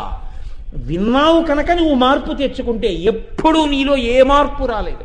నీ కోపం మీద కోపమేం లేదు, అంతే సంతోషంగా ఉన్నావు నీ స్థితికి. అప్పుడు దానివల్ల ఉపయోగం ఉందా? లేదు. కాబట్టి రాగస్వరూప పాషాఢ్య క్రోధాకార అంకుశోజ్వల మనోరూపేక్షుకోదండ. అమ్మవారి కుడి చేతిలో పైన మనోరూపేక్షుకోదండ చెరుకు విల్లు పట్టుకుంది ఆవిడ. పుండ్రేక్షు అని ఎందుకంటారంటే పుండ్రములు అంటే నామములు పెట్టుకుంటారే, అలా చెరుకు కర్ర మీద నామాలలా గీతలు ఉంటాయి. అటువంటి చెరుకు విల్లు ఆవిడ పట్టుకుంది. ఈ చెరుకు విల్లు ఏది? నీ మనస్సే. మన మనస్సు సంకల్ప వికల్ప సంఘాతము. మనస్సు అనేది ఎప్పుడు నిద్రాణంగా ఒక్క సుషుప్తిలో తప్ప ఉండదు. అది ఎప్పుడు ఏదో ఆలోచిస్తూ ఉంటుంది. ఇది వదులుతుంది, అది పట్టుకుంటుంది, అది వదులుతుంది, ఇంకోటి పట్టుకుంటుంది, ఇది వదిలేస్తుంది, అది పట్టుకుంటుంది. అందుకే శంకర భగవత్పాదులు మనస్సుని కోతితో పోల్చారు. సదామోహాటవ్యాం చరతి యువతీనాం కుచగిరౌ నటత్యాసా శాఖా స్వటతి ఝడితి స్వైరమమిత కపాలిన్ బిక్షోమే హృదయ కపి మత్యంత చపలం దృఢా భక్త్యా బధ్యావా శివభవదధీనం కురు విభో అంటారు. ఎప్పుడు మొహాటవిలో తిరుగుతూనే ఉంటుంది. ఎప్పుడు తనకి లేనిదేది ఇంకోటికి ఉన్నదేది అది తనదిగా అనుభవించడానికి ప్రయత్నం చేస్తుంటుంది. శరీరంతో అనుభవించలేనిది మనస్సుతో అనుభవించే ప్రయత్నం చేస్తుంటుంది. అంత దొంగ. అది ఎప్పుడు చంచల స్వభావంతో తిరుగుతూనే ఉంటుంది. పైకొకటి లోపలొకటి, పైకొకటి లోపలొకటి. ఎప్పుడూ త్రికరణ శుద్ధితో ఉండదు. వెడుతుంది, కూర్చుంటుంది, మంచి పని చేస్తున్నట్టు ఉంటుంది, కానీ లేచి వెళ్ళిపోతుంది ఇంకో చోటికి. ఎంత చిత్రం చూడండి. పూజ చేయడానికి ఎడతాడు, పూజలో చేతికి అలవాటు చేసేస్తుంది, పువ్వులేసేయి, మనసు ఇంకో చోటుకి వెళ్ళిపోతుంది. వెడతాడు, కూర్చుంటాడు, ఉపన్యాసం వినడానికి కూర్చుంటాడు. అలా అంటుంటే చూసిన వాళ్ళందరూ ఎంత బాగా వింటున్నాడో అనుకుంటాడు. ఈయన ఇలా తలూపుతూ రేపు పొద్దున్న అబ్బాయి దగ్గరికి వెళ్ళినప్పుడు ఇలా మాట్లాడితే తల పంకిస్తుంటాడు. అంటే శరీరం ఇక్కడుంది, మనస్సు ఇంకో చోటుకి వెళ్ళిపోయింది. మనస్సు ఉండదు, చంచలము, అస్తమానం కదులుతుంది. కదిలిపోతున్న మనస్సు ఎప్పుడూ దీన్ని పట్టుకుంటుంది. దీనికి ఏది సుఖం అంటుందో దాన్నే పట్టుకుంటుంది. దీనికి దుఃఖం అన్నదాన్నది పట్టుకునే ప్రయత్నం చెయ్యదు. మీరు గుర్తుపెట్టుకోండి. ఏమయ్యా ఒక 9 రోజులు సుందరకాండ పారాయణ చేసుకుంటాం ఏంటి అన్నాం అనుకోండి, లోపల అనగానే అంటుంది 9 రోజులు సుందరకాండ. 9 రోజులు సుందరకాండ అంటే 9 రోజులు నైవేద్యాలు అంటే ముందు ఏవి ఇబ్బందులో వాటిని చెప్పడం మొదలెడుతుంది. 9 రోజులు దీక్ష, 9 రోజులు భూచయనం. అసలే హేమంత ఋతువు, పుష్యమాసం, నేల చూస్తే చల్లగా ఉంటుంది, మనం చూస్తే మార్బులు వేయించుకున్నాం, మరింత ఐస్లా ఉంటుంది. దీని మీద రొజాయి వేసుకు పడుకున్నా కూడా రాత్రి అయ్యేటప్పటికి చల్లబడిపోతుంది. అక్కడి నుంచి 6వ రోజుకు పడిశం పట్టేస్తే పడిశం సైనోసిస్ అయిపోతే, సైనోసిస్కి ఈఎన్టీ కెడితే ఈఎన్టీ ఆయన ఈసారి ముక్కు పంక్చర్ చేసేస్తానంటే సుందరకాండ అయ్యే లోపలే పంక్చర్ చేయించుకోవలసి వస్తే ఈలోగా అలా చేయించుకోవచ్చో చేయించుకోకూడదో కోటేశ్వరాన్ని అడుగుదామంటే నేను ఇప్పుడు ఇంట్లో పూజ చేసుకుంటున్నాను, ఇంటికి రావద్దని వాడంటే ఎలా ఇవన్నీ. కాబట్టి ఇప్పుడు వదిలే, తర్వాత చూద్దాం వేసం కాలం వచ్చాక వదిలేసి. మీరు చూడండి, అల్లేస్తుంది అంతే. అలా అల్లిక ఎంతంత కథలు అల్లుతుందో. ఈశ్వరుడి వైపు వద్దు. ఏమంటే వెంకటాచలం పెడదామా? అబ్బా అస్తమానం పెడుతున్నాం కదండి, ఊటీ పెడదాం ఏంటి ఈసారి? ఎందుకు? ఈ ఉన్న చల్లతనాలు చాలలేదేండి నీకు? ఏం చేస్తావు అక్కడికి వెళ్ళి? అంటే భౌతిక సుఖం కావాలి.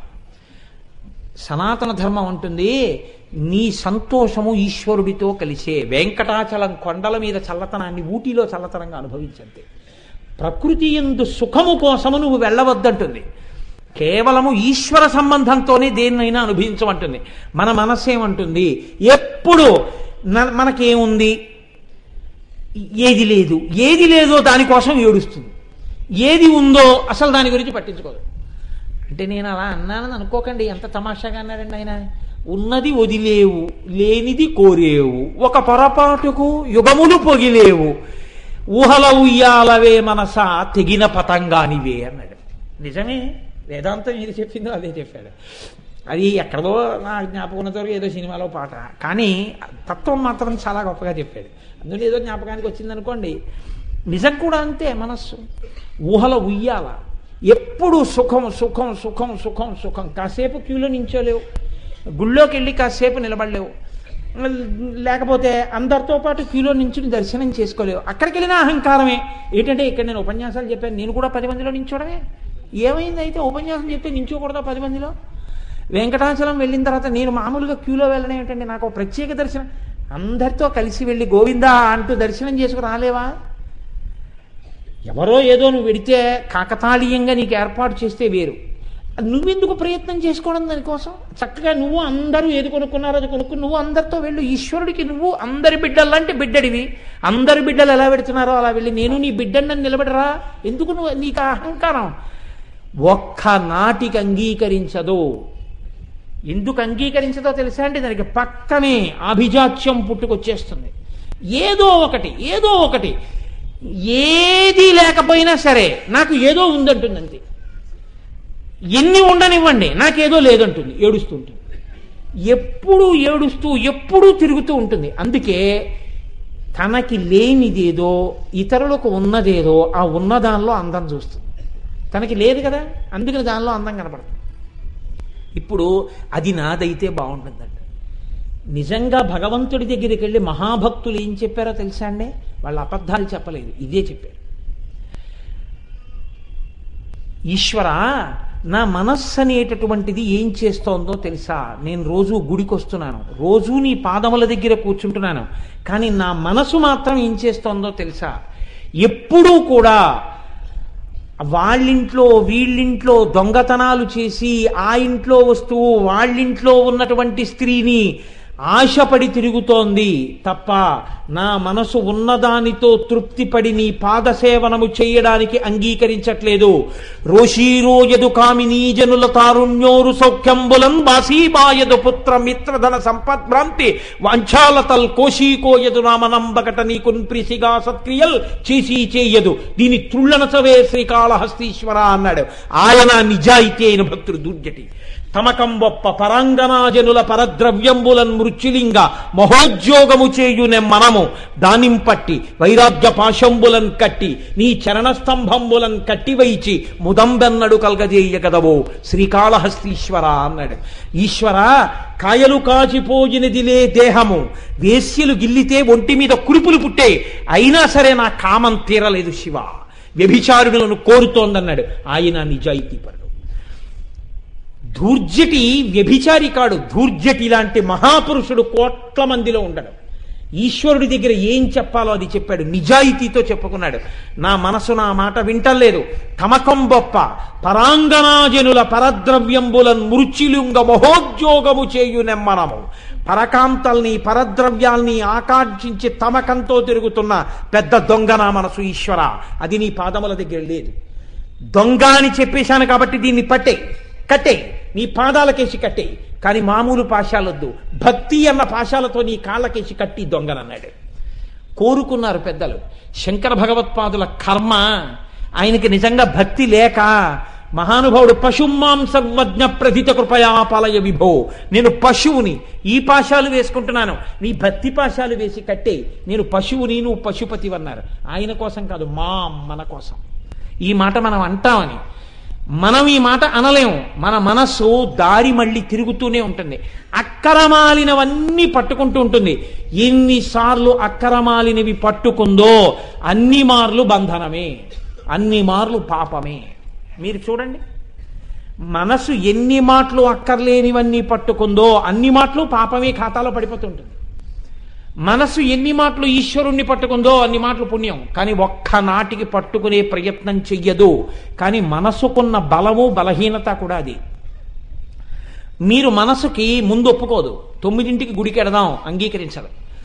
మీరు నియమనం చేసేసారనుకోండి, జనవరి 21వ తారీఖు నుంచి దీక్షలో ఉండి లలితా సహస్రనామ స్తోత్ర వ్యాఖ్యానం చేస్తున్నావు అంతే, మాట ఇచ్చేసావు. ఊళ్ళ ముందు బోర్డు కట్టారు, చచ్చినట్టు అంగీకరిస్తుంది అంతే. ఇప్పుడు మార్గం లేదు.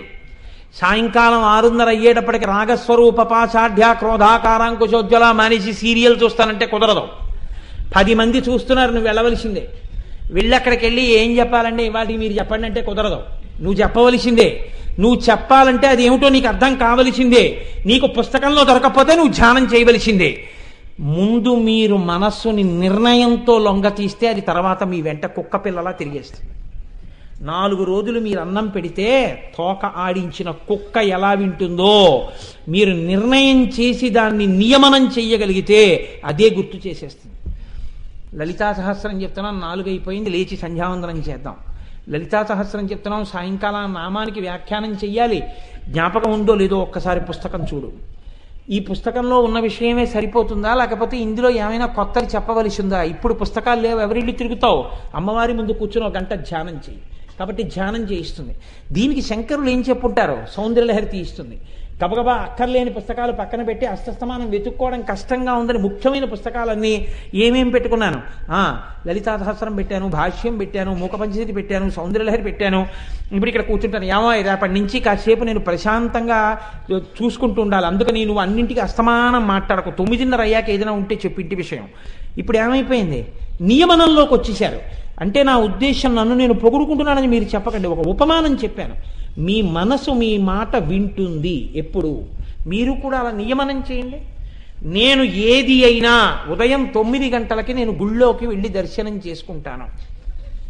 మీరు అలవాటు చేశారనుకోండి, మనసు ఏం చేస్తుందో తెలుసా అండి? మీరు నెల్లాళ్ళు వెళ్ళాక 31వ రోజు 8ంటికి 9ంటికి గుడికి వెళ్ళాలి కదా అంటుంది. సంకల్ప వికల్పాలు మనసేగా. 9ంటికి వెళ్ళాలి కదా.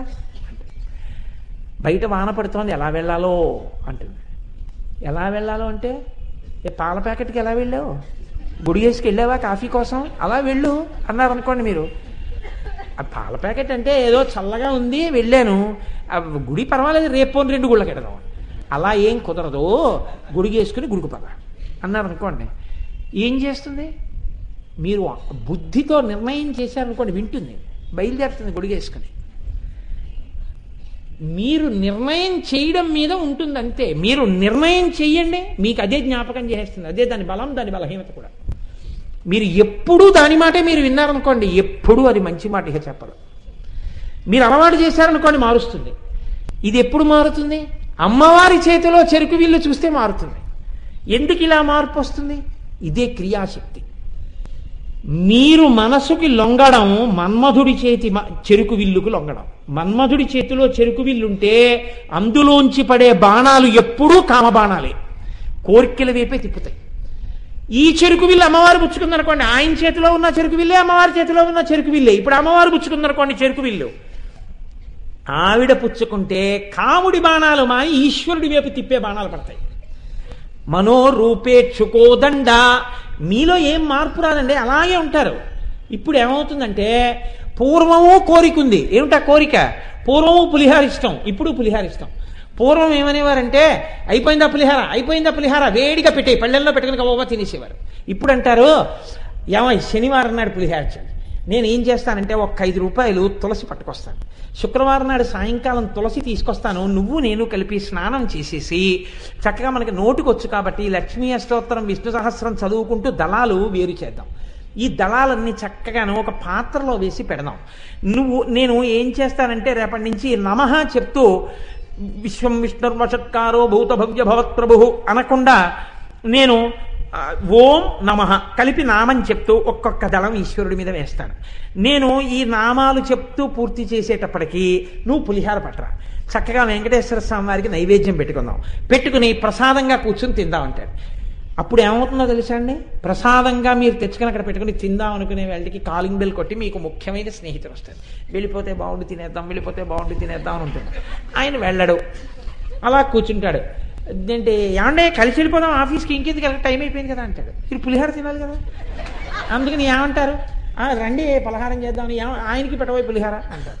ఇప్పుడు ఏమైంది? ఈశ్వరుడు మిమ్మల్ని ఇంకొక మెట్టు పైకిస్తాడు. ఈశ్వరుడే ఆ రూపంలో వచ్చి ఆ పులిహార కూడా తింటాడు. ఆయన ఎంగిలి మీతో తినిపిస్తాడు. 4 శనివారాలు అలా చేశాక అనిపిస్తుంది, పూజ అయ్యి పూర్తి చేసి చక్కెర పొంగల్ నైవేద్యం పెట్టేవాళ్ళకి ఎవరైనా వస్తే బాగుండు, ఏ మహాత్ముడో, కలిసి తిందామనిపిస్తుంది. ఇలా మీరు బయటికి వచ్చేటప్పటికి కాలింగ్ బెల్ కొట్టి మీ ఇంట్లో పనిపిల్ల చెల్లెలు ఇవాళ మా అక్కకు ఒంట్లో బాగోలేదండి అని చెప్పడానికి వచ్చిందనుకో, ఓ మా అమ్మ ఇలా వచ్చింది, ఉండవే ఒకసారి ఆగు అని ఆ చక్కెర పొంగలు కొంచెం తీసి పట్టుకెళ్ళు మీ అక్కకి అని దాని చేతిలో పెట్టి తర్వాత మీరు తింటారు. ఇప్పుడు ఒకళ్ళకి పెట్టి తినడంటే మీకు తృప్తి. ఎదుగుతున్నారా లేదా చెప్పండి? అప్పుడు తిన్నారు పులిహార, ఇప్పుడు తిన్నారు పులిహార, అప్పుడు తిన్నారు చక్కెర పొంగలి, ఇప్పుడు తిన్నారు చక్కెర పొంగలి, కానీ తినడంలో తేడా ఎంత వచ్చింది? ఇది అమ్మవారి చేతిలో చెరుకు విల్లు. ఇంతకుముందు మీరు తిన్నది మన్మధుడి చేతిలో చెరుకు విల్లు. ఇప్పుడు ఏది మారుతోంది? మనసు మారుతోంది. ఈ మారడం క్రియాశక్తి. ఇది ఎప్పుడు వచ్చింది? ఎర్రకాంతి మీద పడితే. ఆ ఎర్రకాంతి పడితే తప్ప ఈ నాలుగు కదలవు. ఈ నాలుగు కదిలితే కానీ చేతులు కనపడవు, కనపడితే తప్ప ఆయుధాలు కనపడవు, ఆయుధాలు కనపడితే తప్ప మీలో మార్పు రాదు, మార్పు వస్తే తప్ప క్రియ జరగలేదు. మనోరూపేక్షుకోదండ పంచతన్మాత్రశాయక. అమ్మవారు కుడివైపు పై చేతిలో 5 బాణములు పట్టుకుంది. 5 పుష్పబాణాలే. అరవిందము, అశోకము, కూటము, నవమల్లికము, నీలోత్పలము. మన్మధుడు పట్టుకున్నావే, అమ్మవారు పట్టుకున్నావే, 5 పువ్వులే. ఇప్పుడు అమ్మవారు 5 పువ్వులు పట్టుకుంది. ఏమిటి 5 పువ్వులు? 5 తన్మాత్రలు. 5 తన్మాత్రలు ఏమిటి? శబ్దస్పర్శ రసరూప గంధములు. ఇలా నేను ఏదో పెద్ద శబ్దస్పర్శ రసరూప గంధములు అనేటప్పటికి బాబోయ్ ఇవన్నీ ఏమిటో అనుకోకండి. ఇవన్నీ ఏమిటో తెలుసా అండి? ఒక ఊళ్ళో ఒక ఆయన ఉండేవట. ఆ ఊరి పేరు ఏమిటండి మీ ఊరి పేరు అని అడిగారు అనుకోండి, నక్కగోతుల అగ్రహారం అని పేరు దానికి. నక్కగోతుల అగ్రహారంలో ఉంటున్నామండి, నక్కగోతుల అగ్రహారంలో ఉంటున్నామండి అని. ఒకసారి ఈయన ఏం చేశాడంటే పెళ్లి మాటల కోసమని ఈ ఊరి నుంచి ఇంకో ఊరు వెళ్ళాడు. ఆ ఊళ్ళో వెళితే ఆ ఊళ్ళో ఏదో మంచి సంబంధం కలిసి వచ్చింది. వాళ్ళు మీరు ఏ ఊళ్ళో ఉంటున్నారు అని అడిగారు. నక్కగోతుల అగ్రహారం అంటే వీడు నక్క చిత్తులు లాంటి వాడేమో అలాంటి ఊళ్ళో ఉన్నాడంటే అనుకుంటారేమో అని ఆయన అన్నాడు. జంబుకారంధ్రాగ్రహారం అన్నాడు. అంటే వాళ్ళు అబ్బా ఎంత గొప్ప అగ్రహారం అండి, అంటే బాగా వేదం చదువుకున్న వాళ్ళు ఉంటారేమో అక్కడ. అవునండి, చాలా మహాపురుషులందరూ ఉంటారు, అందుకనే దానికి అటువంటి పేరు వచ్చింది. జంబుకారంధ్రాగ్రహారం. ఇదేంటి పెళ్లి కుదిరిపోయింది, అంతా అయిపోయింది, ఓసారి మీ ఊరు వద్దాం అనుకుంటున్నామండి, రండి తప్పకుండాను. ఎక్కడ మీ ఊరు? ఏం లేదండి, కాకినాడ వచ్చేసి కాకినాడ నుంచి మీరు బస్సు చూస్తే ఏదో ఫలానా చోటుకి వెళ్ళే బస్సు ఉంటుంది, కండక్టర్ని అడగండి ఎక్కించుకుంటారు. కండక్టర్ దగ్గరికి వెళ్ళి అంటే జంబుకారంధ్రాగ్రహారం, ఆ ఊరి బస్సు ఎప్పుడు వెళ్ళలేదన్నాడు. అందులో సంస్కృత పండితుడు కూర్చున్నాడు. ఆయన అన్నాడు ఏ ఊరు అన్నాడు. జంబుకారంధ్రాగ్రహారం అన్నాడు. ఎవరి కోసం అన్నాడు. ఫలానా ఆయన కోసం. ఓహో పెళ్లి కుదిరింది ఈ మధ్య మీ వాళ్ళతో నేనేంటి? ఆయన నవ్వుకున్నాడు. ఇలా చెప్పాడు అనమాట. జంబుకం అంటే నక్క, రంధ్రం అంటే గొయ్యి, నక్క గోతుల అగ్రహారం అనండి ఈ బస్సు ఎడుతుందన్నాడు. జంబుకారంధ్రాగ్రహారమే నక్కగోతుల అగ్రహారం. మనం రోజు అనుభవిస్తున్న తన్మాత్రలే శబ్దస్పర్శ రసరూప గంధములు. అవి ఆ పేరుతో చెప్తే ఏమిటో అనుకుంటాం. అవే మనం రోజు అనుభవిస్తున్న సుఖాలు. అవే అమ్మవారు పట్టుకున్న 5 బాణాలు. చూడండి, ఈ 5 బాణాలే శబ్ద. అంటే 5 ఇంద్రియములు ఉంటాయి మనకి, జ్ఞానేంద్రియములు. కన్ను, ముక్కు, చెవి, నాలుక, చర్మము. ఈ 5 ఉంటే ఏం కాదు, ఈ 5ంటితో 5 తన్మాత్రలు ఉంటాయి. ఇవి బ్రహ్మాండ పిండాండ అనుసంధానం చేస్తుంటాయి. చాలా తేలికండి, మీరు ఇట్టే పట్టేసుకుంటారు. ఇవి నువ్వు చెప్పడం ఎందుకంటే మాకు తెలిసి ఇవన్నీ అంటారు. అసలు శబ్ద అదొక తన్మాత్ర. శబ్దము ఏది గ్రహిస్తుంది? కాళ్ళు చేతులు గ్రహించవు, చెవి గ్రహిస్తుంది. శబ్దము చెవి పట్టుకుంటుంది. శబ్దము చెవి పట్టుకుంటుంది. చెవికి సంబంధించినటువంటి ఈ శబ్దమన్న తన్మాత్ర వాయువుకి సంబంధించింది. బ్రహ్మాండంలో వాయువులో ఈ శబ్దం తిరుగుతుంది. ఇప్పుడు నేను చెప్పినటువంటి శబ్దం మీరు ఇలా ఇలా క్యాచీలు పట్టక్కర్లేదు, వాయువులో వచ్చేస్తుంది అంతే. వాయువునకు సంబంధించిన తన్మాత్ర శబ్దము. ఇది గ్రహించేది శరీరంలో చెవి. అలాగే బయట ఏముంటుంది? కాంతి, శబ్ద, స్పర్శ, రస, రూప. రూపము ఎలా తెలుస్తుంది? కంటి చేత. కన్ను అగ్నికి సంబంధించినటువంటి బ్రహ్మాండంలో ఉన్నటువంటి భూతానికి పుచ్చుకునే కేంద్రం కన్ను. కంటికి తన్మాత్ర రూపము. ఇలా శబ్దము చెవితోటి, కంటితో రూపాన్ని, స్పర్శ చర్మంతో, నాలుకతో రుచిని, శబ్ద స్పర్శ రస రూప గంధములు, వాసన ముక్కుతోటి 5 అనుభవిస్తాం. మనసు ఏం చేస్తుందో తెలుసా అండి? ఈ 5టినే మార్చుకుంటుంది. అంతే అది చేసే పని. ఈ మార్చి మార్చి మార్చి మార్చి అలిసిపోతుంది. పిల్ల చూడండి, చంటి పిల్లలు మీరు గమనించారో లేదో, వాళ్ళు ఏం చేస్తారంటే అమ్మ తీసుకొచ్చి 2 గిలకలు, ఓ 2 చిన్ని చిన్ని బంతులు అవి అక్కడ పడేస్తారు. వాడు లేచి ఉండి ఏం చేస్తాడంటే వాడేం ఇల్లు ఉడచడు, లేకపోతే వాడేం వెళ్ళి రేషన్ పట్టరాదు. వాడు అక్కడ కూర్చొని ఆడుకుంటూ ఉంటాడు, ఎప్పుడు ఆటే వాడికి. వాడు ఏం చేస్తాడంటే కాసేపు ఈ గిలకతో ఆడుకుంటాడు, కాసేపు ఈ బంతితో ఆడుకుంటాడు, కాసేపు ఇంకో దాంతో ఆడుకుంటాడు. ఆడుకుని ఆడుకుని ఆడుకుని ఆడుకుని ఏం చేస్తాడంటే ఇలా కనురెప్పలు మూత పడిపోతూ ఆకలి వేస్తోందని ఏడుస్తాడు. ఏడిస్తే అమ్మ వెళ్ళి పాలు ఇస్తుంది. వాడు ఆ పాలు తాగుతూ గుటకలు వేస్తూనే కళ్ళు మూతలు పడిపోతాయి. అమ్మ ఏం చేస్తుందంటే ఆ బుగ్గలు పుణికి వాడిని ఊయల్లో పడుకోబెట్టి బట్ట కప్పుతుంది, వాడిని నిద్రైపోతాడు. ఆటలో అలిసిపోతాడు వాడు. మనసు కూడా అంతే, అది 5 రోజు ఆడుతుంది. ఏమిటి శబ్ద, ఎప్పుడు ఏదో పిచ్చపాట వినపడుతూ ఉండాలి. మోటార్ సైకిల్ మీద వెళ్ళిపోతూ కూడా ఇక్కడ ఏదో పెట్టేసుకుంటాడు, చెవుల్లో ఏవో పెట్టుకుంటాడు, ఆ వైర్లు కనపడవు. మీరు నమ్మండి నమ్మపోండి, నేను ఒకసారి ఒక రెడీమేడ్ షాప్కి వెళ్ళాను. వెళ్ళి బట్టలు నాకే కనపడతాయో నా ప్రారంభం ఇలాంటివన్నీ. రెడీమేడ్ షాప్కి వెళ్ళి బట్టలు కొన్నాను. కొట్లోకి చాలామంది రెడీమేడ్ షాపులకి ఎవరు వస్తారండి? చిన్నపిల్లల్ని తీసుకుని తల్లిదండ్రులు వస్తారు. ఒక ఆయన నేను సాయంకాలం వచ్చేస్తాను తప్పకున్నాను, నువ్వు అక్కడ ఉండి అయితేను అని మాట్లాడుకుంటూ లోపలికి వచ్చేస్తున్నాడు. అక్కడ కూర్చున్న పిల్ల గబాలను వాళ్ళ అమ్మ దగ్గరికి వెళ్ళి అమ్మ పిచ్చాడమ్మా అమ్మ పిచ్చాడమ్మా అని గట్టిగా కలవకి ఏడుస్తాడు. వాళ్ళ అమ్మ అంటుంది పిచ్చాడెవరే అంటే, అమ్మ అదిగోనమ్మా పిచ్చాడమ్మా వాళ్ళో వాడే మాట్లాడుకుంటున్నాడమ్మా అని. వాళ్ళో వాడు మాట్లాడుకోవట్లేదు, వాడు సెల్ ఇక్కడ పెట్టి అది పలికి అది మోగితే వాడు ఏదో ఆన్ చేయకుండానే వాడు మాట్లాడేసుకోవడానికి ఒక పరికరం పెట్టేసుకున్నాడు. పెట్టిన అందుకని వాడు ఇలా మాట్లాడుకుంటూ వెళ్ళిపోతుంటాడు రోడ్డు మీద. అది ఇప్పటికీ చాలామందికి తెలియదేమో కూడా లోకంలో అసలు అలాంటి పరికరాలు వచ్చేసాయని. కుక్కలు వెంట పడిపోతాయంటే పడవండి, మరి వాటికి తెలియదు కదా. సెల్ వచ్చింది, సెల్కి ఇలాంటి ఇల్లు వచ్చింది, ఇవన్నీ తెలియవు కదా దానికి. అందుకని గబుక్కుని పిల్లలు చూస్తే ఏమనుకుంటారంటే అంకులకి పిచ్చి వచ్చింది అనుకుంటారు కదా. అందుకని లేనిపోని ఇబ్బందులన్నీ వస్తుంటాయి ఇలాంటి వాటితోటే. ఏమైంది పోని తీసి మాట్లాడితే వచ్చేసి అర్జెంట్ ఏముంది, ఏవో పెట్టేసుకుని మాట్లాడేస్తుంటారు. ఆ పిల్ల భయపడిపోయింది, పిచ్చాడు వచ్చాడు. అలా ఏమైపోతుందంటే శబ్దము ఒక తన్మాత్ర, దాంతో అది అనుభవిస్తుంది సుఖాన్ని. ఎప్పుడు ఏవో పిచ్చి పాటలు, ఏవో వెర్రి పాటలు, ఏవో వెర్రి ధ్వనులు, ఓ పిచ్చి ధ్వనులు వింటుంటే వాడికి అదో సంతోషం. అలా ఎప్పుడు వాడు వింటున్నాడని కూడా ఇంకోటి వినడానికి ఉండదు, వాడవు పెట్టుకుని వింటూ ఉంటాడు. వింటూ వాళ్ళు వాడే విరినవ్వులు నవ్వుకుంటూ అలా ఏదో అదేదో ఈ అన్నమాచార్య కీర్తనం అయితే గొడవలేదు, కానీ అది ఉన్మాదం కల్పించే వింటూ ఉంటాడు. శబ్దము అలా వాడు పుట్టిన దగ్గర నుంచి రాత్రి నిద్రపోయే వరకు వింటాడు అనుకుంటున్నారేమో. కొంతసేపటి కదా అంటుంది, విసుగొచ్చింది తీసేదంతా, తీసేస్తుంది. ఇప్పుడు ఏం చేస్తుంది, వెతుక్కుంటుంది. మళ్ళీ ఏం చేయాలి, ఉండనే ఉంది ఇంట్లో, అది చేతిలో ఇలా నొక్కుతుంటే 108 తిరుగుతాయి. తిప్పి తిప్పి తిప్పి తిప్పి ఇందులో 2 నిమిషాలు చూస్తుంది అంతే. వాడేమేమైనా చూడనిస్తాడేంటి, అకస్మాత్తుగా ఓ పళ్ళు తోముకుంటున్నవాడో కాళ్ళు కడుక్కుంటున్నవాడో వస్తాడు. వచ్చేటప్పటికి మళ్ళీ వెంటనే ఇంకోటి నొక్కి అక్కడ ఇంకొంచెం చూస్తుంది, ఇక్కడ ఇంకొంచెం చూస్తుంది. ఏమిటంటే అన్నం తినేవాడు కాస్త కూర, కాస్త పచ్చడి, కాస్త పప్పు, ఓ గంట 2 గంటలు. ఆఖరికి ఏం చూసావని అడిగారు అనుకోండి, ఏడు చూసాను నాకు అర్థమైంది ఏంటి, ఇది చూశాను అది చూశాను అయోమయం అయిపోయింది. ఆ తర్వాత ఇంక విసిగెత్తిపోతుంది. ఇది అలా బారేసి ఆ స్విచ్ కట్టేస్తుంది. కాబట్టి ఇప్పుడు శబ్ద రూప 2 అయిపోయాయి. ఇప్పుడు ఏం చేయాలి, వంటింట్లోకి వెళ్ళి అలా వెతుక్కుని డబ్బాలన్నీ తీసి చింతపండు, మిరపకాయలు ఇవి వీడి తినడానికి పనికిరావు. ఆఖరికి పాపం వీడికి ఇడ్లీలోకి పనికి వస్తుందని వేయించిన శనగపప్పు పెట్టింది ఆవిడ. పని ఏం లేదు, ఓ పళ్ళెల్లో పోసుకొచ్చి ఆకలి లేదు, తోచట్లేదు, అందుకు తినేస్తుంటాడు. మీరు చూసారో లేదా, రైళ్లలో కాలక్షేప బఠాణీ అని అమ్ముతారు. కాలక్షేప బఠాణీ అంటే నీ బతుకులో ప్రశాంతంగా కూర్చోవడం అలవాటు లేదు కాబట్టి తినేయి అని అమ్ముతున్నాడు. అంటే వాడు అంత నీచంగా మీకు చెప్తాడు.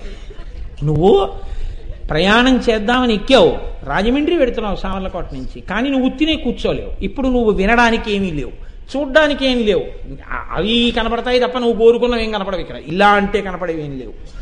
అందుకని నువ్వేం చేస్తావంటే నీకు ఇప్పుడు సిద్ధంగా ఉన్నది ఏంటంటే ఇదొకటే, దానికి మేతట్టుకొచ్చాను కొనేసుకో. ఎందుకు తినడం, ఆకలేసి కాదు, నీకు 5 తన్మాత్రలో ఏదో ఒకటి పని చేయాలి. ఈ గ్రైండర్ వాడుకో, కాలక్షేప బఠాణీ, దారుణాతి దారుణమైన మాట. వీడు వెంటనే 2 రూపాయలు ఇచ్చి కొనుక్కుంటాడు. పటక్ పటక్ పటక్ పటక్ అని నవ్వుతుంటాడు. అదొక పెద్ద సంతోషం. ఆ వేరుశనగ పప్పులు, ఇంకా ఆ కంపార్ట్మెంట్ నిండా అది కొట్ట, పప్పులు విప్ప తిన అవన్నీ పోసేస్తే అవన్నీ ఈగలు దోమలు. వీడు వెళ్ళిపోయిన తర్వాత ఎలా ఉంటుందంటే ఒక విపరీతంగా గడ్డి, జనపకట్టలు, కుడితి తాగేసి పేడ మూత్రం విసర్జించి ఒక ఎద్దు వెళ్ళిపోతే పొలానికి ఎలా ఉంటుందో పశువుల కొట్టం, వీడు కూర్చుని వెళ్ళిపోయిన రైల్వే కంపార్ట్మెంట్ సీట్ అలా ఉంటుంది. అంటే వాడు అంతగా వశుడయ్యాడు తన్మాత్రలకు. వాడు ఏసీ బోగీలో కానీ ఎక్కాడో ఇక ప్రారంధం ఎదురు పెడతాడు. ఎందుకంటే ఇందులో కనీసం కొన్ని బయటికి విసురుతాడు, అక్కడ అర్థం ఏముంటుంది, వాడు అక్కడే పారేస్తాడు. నీకు అసహ్యం అయితే నువ్వు ఎత్తుకోవాలంతే. నా కర్మ కొద్దీ ఇవాళ ఇది దొరికింది అనుకుని మీరు అనుభవించారు, నా ప్రారంధం ఇలా అయిపోతుంది అనుకుని అనుభవించారు. ఇది ఇలా తిరుగుతోంది నీ బతుకు. అమ్మవారు చెప్పిందండి, నేను చెప్పాను అనుకుంటున్నారేమో మీరు. ఇవన్నీ ఏంటంటే లలితా సహస్రం చెప్తానని ఇవన్నీ చెప్తున్నారు అనుకోకండి. నేను పరమసత్యాలు చెప్తున్నాను మీకు. లలితా సహస్రమే నేను చెప్పేది. శబ్ద, స్పర్శ, రస, రూప, గంధ, ఇంకా ఏదీ లేదు. పక్కవాడికి తుమ్ములు వచ్చేసే పావలా సింటోటి ఒంటి నిండా రాసేసుకుంటాడు. కొంతమందిని చూడండి, విచిత్రంగా ఉంటుందండి ప్రకృతి. వాడు ఓ పువ్వు పట్టుకుంటే అబ్బో ఎర్రటి గులాబీ పువ్వుని కళ్ళకద్దుకుని ఒక ఆయన పదిలంగా ఎవ్వరూ తొక్కకుండా పక్కకి పెట్టి వెళ్ళిపోతాడు. ఏమి సౌజన్యం, ఏమి సంస్కారం రా అనిపిస్తుంది. ఒక్కొక్కడు ఇలా గులాబీ పువ్వు ఇస్తే అసలు ఈ మర్యాద ఎక్కడిదో కూడా నాకు అర్థం కాదు. కొన్ని చోట్ల పెళ్లిళ్ళకి వెడితే ఆ గులాబీ పువ్వులు ఇస్తారు. అన్ని సౌభాగ్య వస్తువుల్లో ఒకటి తొక్కకూడదు గులాబీ పువ్వుని. నేను ఒకసారి నా ప్రారంధం చెప్పే కదండి, నాకే కనపడతాయి ఇలాంటివన్నీ. ఓసారి నేను ఎక్కడి నుంచో వస్తున్నాను, లోపల పెళ్ళి అవుతోంది. ఆ తాళి కడుతున్నాడు పెళ్లి కొడుకు. మాంగళ్యం తంతునా నేనా మమ జీవనహేతునా అని ఆయన మంత్రం చెప్తున్నాడు. బయట బ్యాండ్ వాళ్ళు కుర్బాని కుర్బాని కుర్బాని, బలైపోయావు బలైపోయావు బలైపోయావు అని వీడు. ఆ ఎదురుగుండా వాడు ఏం చేశాడంటే పెద్ద పావును అంటించాడు టపాకాయ. అది మా ముత్యాలు తెచ్చిన చొక్కా కూడా కలిపోయింది. అది ఇలా పడగలు విప్పి బుస్ బుస్ అని ఢామ్ ఢామ్ అని వాడు తాళి కడుతున్నాడు. ఈ సర్పం ఏమిటి, ఈ కుర్బానీ ఏమిటి, వాడు తాళి కట్టడం ఏమిటి, అక్కడ కూర్చున్న వాళ్ళు గులాబీ రేకులు విప్పి తొక్కేయడం ఏమిటి, తినడం ఏమిటి పూరేకులు, ఏమిట్రా ఇది, ఇది అక్కడికి వెళ్ళి ఆశీర్వచనానికి రండి ఆశీర్వచనానికి రండి అంటారు. అది చూసి ఏమి నా ప్రారంధం రా, ఇక్కడ కానీ నేను వచ్చాననుకుని ప్రాయశ్చిత్తం ఇంటికి వెళ్ళి. అంటే ఏది ఎందుకు చేస్తున్నామంటే ఈ తన్మాత్రల యందు లౌల్యం, ఆ లౌల్యంతో కూడిన జీవుల్ని చూస్తుంటే ఓరి బాబోయ్ ఎంత వ్యగ్రతతో ఉన్నారా వీళ్ళందరూ అనిపిస్తున్నాయి. శబ్ద, ఇక నేను ఇలా వర్ణించడం మొదలెడితే 60 రోజులు ఈ తన్మాత్రలే ఉంటాయి. ఎందుకంటే మనకు బాగా తెలుసున్నది, నేను అనుభవించేది అదే కదండి. మీరంటే పెద్దలు అనుకోండి, మీకు ఉండదు అలాంటివి, నాకు అదే ఉంటుంది వచ్చిన బాధ. ఈ శబ్ద స్పర్శ రసరూప గంధములకు లొంగిపోయి ఉంటాం. అయితే విచిత్రం ఏమిటంటే 5 పువ్వులే. 5 పువ్వులైతే స్పర్శ పువ్వుకుంది, పువ్వుని ముట్టుకుంటే చాలా కోమలంగా ఉంటుంది. రసము, పువ్వులో తేనె ఉంది. స్పర్శ రస రూప, మంచి రూపం ఉంది పువ్వుకి. గంధ, వాసన ఉంది. శబ్ద, పువ్వుకి శబ్దం ఎక్కడుంది? పువ్వులు పాటలు పాడవు కదా. అంటే పెద్దలు అన్నారు, మీరు తీసుకొచ్చి అక్కడ పులిహార పెట్టినా, చక్కెర పొంగలు పెట్టినా, సమోసాలు పెట్టినా తుమ్మిదలు రావు. తుమ్మిదలకి తేనె తీసుకెళ్ళి అక్కడ పళ్ళెల్లో పోసి పెట్టినా రావు. పువ్వులో ఉన్న తేనె కోసమే తుమ్మిద వస్తుంది. తుమ్మిద జంకారం దేని కొరకంటే పువ్వు కోసమే. పువ్వులో ఉన్న తేనె కోసమే. పువ్వులో తేనె తాగేటప్పుడు తుమ్మిద నిశ్శబ్దం అయిపోతుంది. అందుకని తుమ్మిద శబ్దము పువ్వు కొరకు కనుక పువ్వుకి అది పువ్వుకే చెందుతుంది. కాబట్టి ఆ ధ్వని పువ్వుదే. కాబట్టి శబ్దము పువ్వుకున్నది. కాబట్టి 5 తన్మాత్రలు 5 పువ్వులుగా ఆవిడ చేతిలో పట్టుకుంది. ఎవడు అమ్మవారి వైపు తిరిగి భక్తితో నమస్కరించడో వాడిదిగో ఇలాంటి తన్మాత్రలతో పశువు తిరిగినట్టు తిరుగుతూ ఉంటాడు. ఎవరు అమ్మవారి వైపుకి తిరిగి నమస్కరించాడో లౌల్యము నుండి బయటికి వస్తాడు. తన్మాత్ర పోదు, గుర్తుపెట్టుకోండి. తన్మాత్ర ఎప్పుడూ పోదు. బతికున్నంత కాలం తన్మాత్రలు ఉంటాయి. తన్మాత్రలు లేకపోతే జీవితం ఉండదండి. అంటే చర్మానికి స్పర్శశక్తి పోయిందనుకోండి, అప్పుడు వాడు ఉద్ధరింపబడ్డాడు అనుకుంటున్నారా? వాసన చూడడం పోయిందనుకోండి, వాడు ఉద్ధరింపబడ్డాడు అనుకుంటున్నారా? లేకపోతే వాడు రుచి చూడడం పోయిందనుకోండి, వాడు బాగుపడ్డాడు అనుకుంటున్నారా? అది కాదు. లౌల్యము పోవాలి. లౌల్యం అంటారు తన్మాత్రకి. లౌల్యం అంటే ఏమిటో తెలుసా అండి? ఒక్క తన్మాత్రకి ఒక జాతి నశించిపోతుంది. శబ్దమునకు జింకల జాతి అంతా చచ్చిపోతుంది. జింకకున్న లక్షణం ఏమిటంటే దానికి పాట అంటే ఇష్టం. ఆ పాట లతా మంగేష్కర్ దక్కర్లేదు, ఎంఎస్ సుబ్బలక్ష్మి గారి దక్కర్లేదు. వేటగాడు వల పన్నేసి చెట్టెక్కి కూర్చుని పాట మొదలెడతాడు.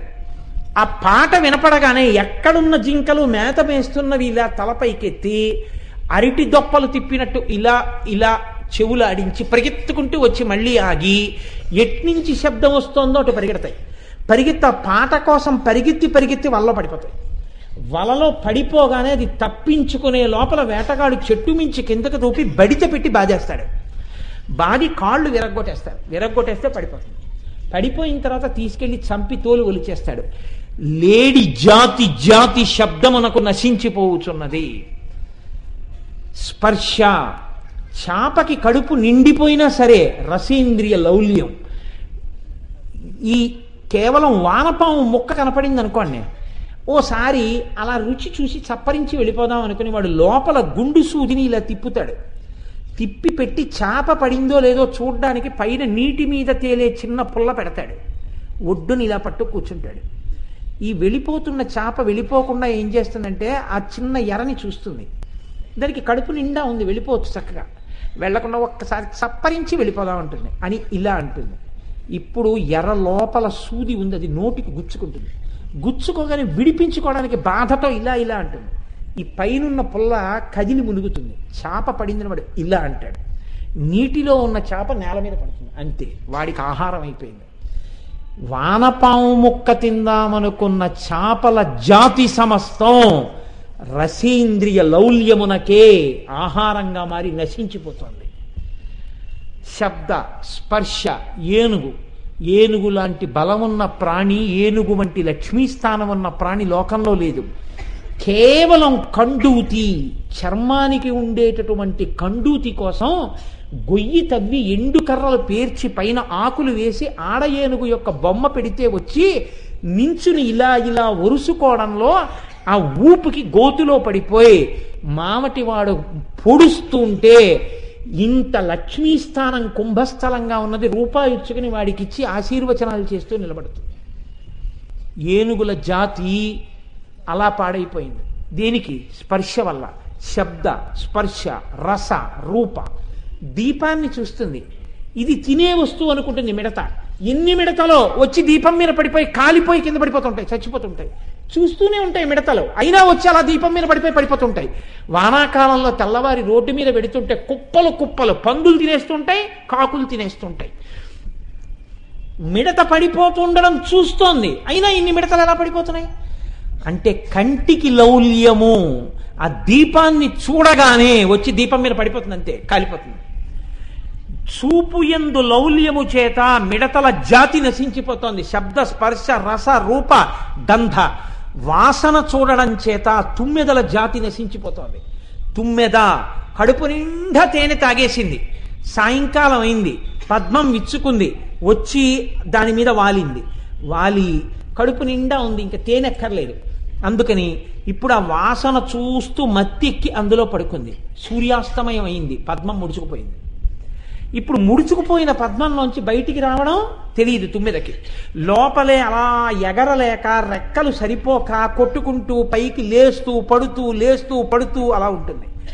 ఈలోగా తెల్లవారే లోపల ఏనుగుల మంద వచ్చి ఈ పద్మాన్ని పట్టుకుని పైకి లాగేసి విసిరవతల పారేస్తాయి, లేకపోతే కాళ్ళ కింద పెట్టి తొక్కేస్తాయి. లోపల ఉన్నటువంటి తుమ్మెద కూడా నశించిపోతుంది. వాసనకి తుమ్మెద పోయింది.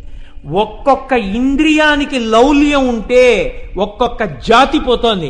5 ఇంద్రియములకు లౌల్యముతో నువ్వేం పొందుతావు? నీకు 5 ఇంద్రియాలకి లౌల్యమే ఉంది, నీకు 5 ఇంద్రియాలని వాడడం రాలా. శబ్దమునకు లౌల్యం, స్పర్శకి లౌల్యం, రూపమునకు లౌల్యం, గంధమునకు లౌల్యం, రసమునకు లౌల్యం. 5ంటికి లౌల్యమే. అక్కర్లేనివి తింటావు, అక్కర్లేనివి చూస్తావు, అక్కర్లేనివి వింటావు. ఎలా నువ్వు బాగుపడ్డావు అంటే పంచతన్మాత్రశాయక, అమ్మవారి చేతిలో ఉన్నటువంటి 5 పుష్పబాణముల వంక చూసి ధ్యానం చేస్తే తన్మాత్రలు పోవు. కానీ ఎలా మారిపోతాయో తెలుసా అండి? ఇప్పుడు వాసన చూస్తాడు, దేన్ని వాసన చూడాలని కోరుకుంటుంది? ప్రతిరోజు తెల్లవారగానే ఒక్కసారి నిన్నను పూజ చేసినటువంటి సుగంధ పరిమళములు విరజల్లేటటువంటి పుష్పములు, సంపంగి పూలు నా అమ్మ పాదముల మీద పెట్టాను. నిన్న ఉదయం నుంచి ఇవాళ ఉదయం వరకు అమ్మవారి పాదముల మీదే ఉండి తన ప్రాణం వదిలిపెట్టేసే ముందు రెక్కలు ఇలా ముడిచేసి తల వాల్చేసేటప్పుడు అమ్మవారి పాదముల మీద తల వాల్చేసింది. ఈ పువ్వు జీవితంలో ధన్యత పొందిందని ఇలా తీసి కళ్ళకద్దుకొని వాసన చూస్తే నలిగిపోయి వాడిపోవడంలో కూడా సుగంధ పరిమళములు వస్తుంటే అమ్మ పాదముల మీద లత్తుక అంటుకుని జన్మ ధన్యమైపోయిన పువ్వు అని నువ్వు తల మీద పెట్టుకుని ఎప్పుడెప్పుడు అమ్మ పాదముల మీద అర్చన చేయబడిన నిర్మాల్యాన్ని వాసన చూద్దామా అని నీకు తాపత్రయం వస్తే ఎప్పుడెప్పుడు ఘంటానాదం చేస్తూ సాంబ్రాణి వేసి ఇంట్లో సాంబ్రాణి పొగల మధ్య కూర్చుందామా అని నీకు అనిపిస్తే నీ ముక్కుకు వాసన ఉన్నా నువ్వు లౌల్యమునకు గురి కాలేదు. అది ఈశ్వరారాధనకి పనికొచ్చింది. పువ్వు తీసుకొచ్చి సంపంగి పూలు ఇచ్చారు. అంతకుముందు ఏం చేసేవాడు? అవి వెంటనే దండ కట్టి చేతికి కట్టుకుని అనేవాడు. ఇప్పుడు దండ కట్టి పూర్వం పట్టుకొచ్చి భార్యకిచ్చి తల్లో పెట్టుకో అనేవాడు. ఇప్పుడు అంటున్నాడు గబగబా స్నానం చేసి సంధ్యావందనం చేసుకున్నప్పుడు అమ్మవారి పాదాల దగ్గర పెట్టి తీసి, అమ్మ నీ అనుగ్రహంగా నా భార్య ఎప్పుడూ ఇలా పుష్పహారం పెట్టుకుని సువాసినిగా ఉండాలి, నా వలన జీవితంలో ధర్మపథంలో ఇద్దరం నడిచే అనుగ్రహం పొందాలి అని కళ్ళకద్దుకుని అమ్మవారి ప్రసాదమై తల్లో పెట్టుకో అంటున్నాడు. అప్పుడు పువ్వులు వాసన చూసావు, ఇప్పుడు వాసన చూసావు. ఇప్పుడు అమ్మవారి ప్రసాదమని కళ్ళకద్దుకుని వాసన చూస్తున్నావు. ఇప్పుడు ఈశ్వర నిర్మాల్యంగా ఈశ్వరానుగ్రహంగా దాన్ని వాసన చూస్తున్నావు. అప్పుడు కామదృష్టితో వాసన చూసావు. మారిందా లేదా తన్మాత్ర? అప్పుడు తిన్నావు, ఇప్పుడు తింటున్నావు రసేంద్రియం. అప్పుడు నీ కోసమని తిన్నావు, ఇప్పుడు ఈశ్వర ప్రసాదమని ఏది తినే ముందైనా ఉమామహేశ్వర పరబ్రహ్మార్పణమస్తు అని తింటున్నాడు. ఆఖరికి ఇది ఎంత అలవాటుకి వెళ్ళిపోయింది, టాబ్లెట్ వేసుకుంటున్నాడు. అలవాటు మీద ఉమామహేశ్వర పరబ్రహ్మార్పణమస్తు అని నోట్లో వేసుకుంటాడు. అలవాటు, అలా అనకుండా వేసుకోలేడు. ఏది లోపలికి వెళ్ళినా అలా అని వేసుకుంటాడు. ఇది పైకి అనక్కర్లేదు, లోపల నడిచేస్తుంటుంది. అంటే ఆయన తిన్నదంతా ప్రసాదమే తింటాడు. ఇప్పుడు ఏమైంది? ఆయన జీవితం అభ్యున్నతి వైపు వెళ్ళిపోయింది. ఆయన పూర్వం స్పర్శ సుఖం కోసం వెంపర్లాడేవాడు, ఇప్పుడు వెంపర్లాడుతున్నాడు. ఏ స్పర్శ సుఖం కోసం? ఎప్పుడెప్పుడు గురువుగారి పాదాల మీద నా తల పెడతాను, ఎప్పుడెప్పుడు గురువుగారి పాదాల మీద నా నుదురు తగిలితే ఆ మహానుభావుడు నడిచినటువంటి నడత, ఆ మహానుభావుడు చేసినటువంటి ఉపాసన, ఆయన అనుగ్రహం, ఆయన నాడీమండల కేంద్రాలన్నీ ఆ పాదాల్లో ఉన్నాయి. ఆ భక్తి నాకు కూడా కలగాలి. అందుకని నా తల ఆయన పాదాలకి తగలాలని వినయంతో వంగి తల తీసుకెళ్లి పాదాలకి తగిలిస్తున్నాడు. పూర్వం ఇలా అనేవాడు, ఇప్పుడు భగవంతుడి దగ్గరికి వెళ్ళి వంగి తల తగిలేటట్టు నమస్కరిస్తాడు. గుంటూరులో హరిప్రసాద్ గారు ఉన్నారు మహానుభావుడు. మనకి వెంకటాచల వైభవం అయిపోయిన తర్వాత ఆఖరి రోజున ఇక్కడ నారాయణ సేవ చేశారు. వారు విపరీతమైన నడుం నొప్పి, బెల్ట్ కట్టుకుంటారు, ఇలా వంగలేరు. నేను నాతో పాటు వచ్చిన వారు అప్పుడు మన మోహన్ రావు గారు వచ్చారు. తెల్లబోయాం. ఇలా మామూలుగా వంగలేని వ్యక్తి దేవాలయంలోకి వెడితే అసలు ఇలా నిలబడింది ఎన్ని మాటలో మీరు లెక్కెట్టాలి. ఎప్పుడూ ప్రణిపాతం చేస్తూనే ఉంటారు, అడుగడుక్కి ప్రణిపాతం చేస్తారు. ఎందువల్ల? ఆ వినయం. అమ్మో నా తండ్రి, నా తండ్రి, పెద్దలు తిరిగిన ప్రదేశం, వంగి నమస్కారం చేస్తుంటారు. ఇప్పుడేమైంది? వినయం, విపరీతమైన వినయం, విపరీతమైన భక్తి. ఇప్పుడు ఎప్పుడు భగవంతుని యొక్క పాదస్పర్శ, ఆయన చెయ్యి తన తల మీద తగలాలన్న కోరికే, పెద్దల యొక్క చెయ్యి తగలాలన్న కోరికే, పెద్దల పాదములు తగలాలన్న కోరికే, పెద్దల పాద సంవాహనం చెయ్యాలన్న కోరికే. ఇప్పుడేమైంది? స్పర్శేంద్రియం ఈశ్వర సేవలోకి మారింది. ఇప్పుడేమంటున్నాడు? నీ పద్యావళులాలకించు చెవులున్ నిన్నాడు వాక్యంబులన్ నీ పేరన్ పనిచేయు హస్తయుగమున్ నీ మూర్తిపై చూపులున్ నీ పాదంబుల పంత మృక్కు శిరముల్ నీ సేవపై చిత్తముల్ నీపై బుద్ధులు మాకు నిమ్ము కరుణన్ నీరజపత్రేక్షణ అంటున్నాడు. ఇక్కడ రావాలి మార్పు. ఇక్కడ మార్పు వస్తే అది గొప్ప. నేను మీకు ఒక ఉదాహరణ చెప్తాను. నా స్నేహితుడు ఒకడు ఉన్నాడు. పూర్వం నా స్నేహితుడు లవకుశ సినిమా మేమిద్దరం చదువుకుంటున్నప్పటి నుంచి కలిసి చూసాం. ఇప్పుడు ₹1,00,00,000 తీసుకొచ్చి మీరు టీపై మీద పెట్టి లవకుశ సినిమా నువ్వు పూర్తిగా చూడంటే అతను చూడలేడు. ఎందుకు చూడలేడో తెలుసా అండి? లవకుశ సినిమా పెట్టిన తర్వాత ఆ సినిమా నడుస్తుంటే నాదు జపము తపము నా కావ్యమ్మె వృధయగునమ్మా అని రామచంద్రమూర్తి అంటే అమ్మా సందేహింపకుమమ్మ. ఆ రామచంద్రుడు అన్న వాల్మీకి పాత్రని చూసి ఆ రాముడి పాత్ర గురించి ఆ శ్లోకం వినేటప్పటికీ అతని కళ్ళు వర్షించేస్తాయి, అతని ముక్కులు కారిపోతాయి. కారిపోయి తలపోటు వచ్చేస్తుంది. తలపోటు వచ్చేసి ఇంకా తలపోటుతో చూడలేక కట్టేస్తాడు. ₹1,00,00,000 ఇవ్వండి, అతను పూర్తిగా చూడలేడు ఆ సినిమా. ఎందుకు చూడలేడంటే ఆ ఉద్వేగాన్ని పొందేస్తాడు. అంతకుముందు ఎందుకు చూడగలిగాడు, ఇప్పుడు ఎందుకు చూడలేకపోతున్నాడు అంటే ఇప్పుడు చూస్తున్న కళ్ళు మామూలుగా చూడలేదు.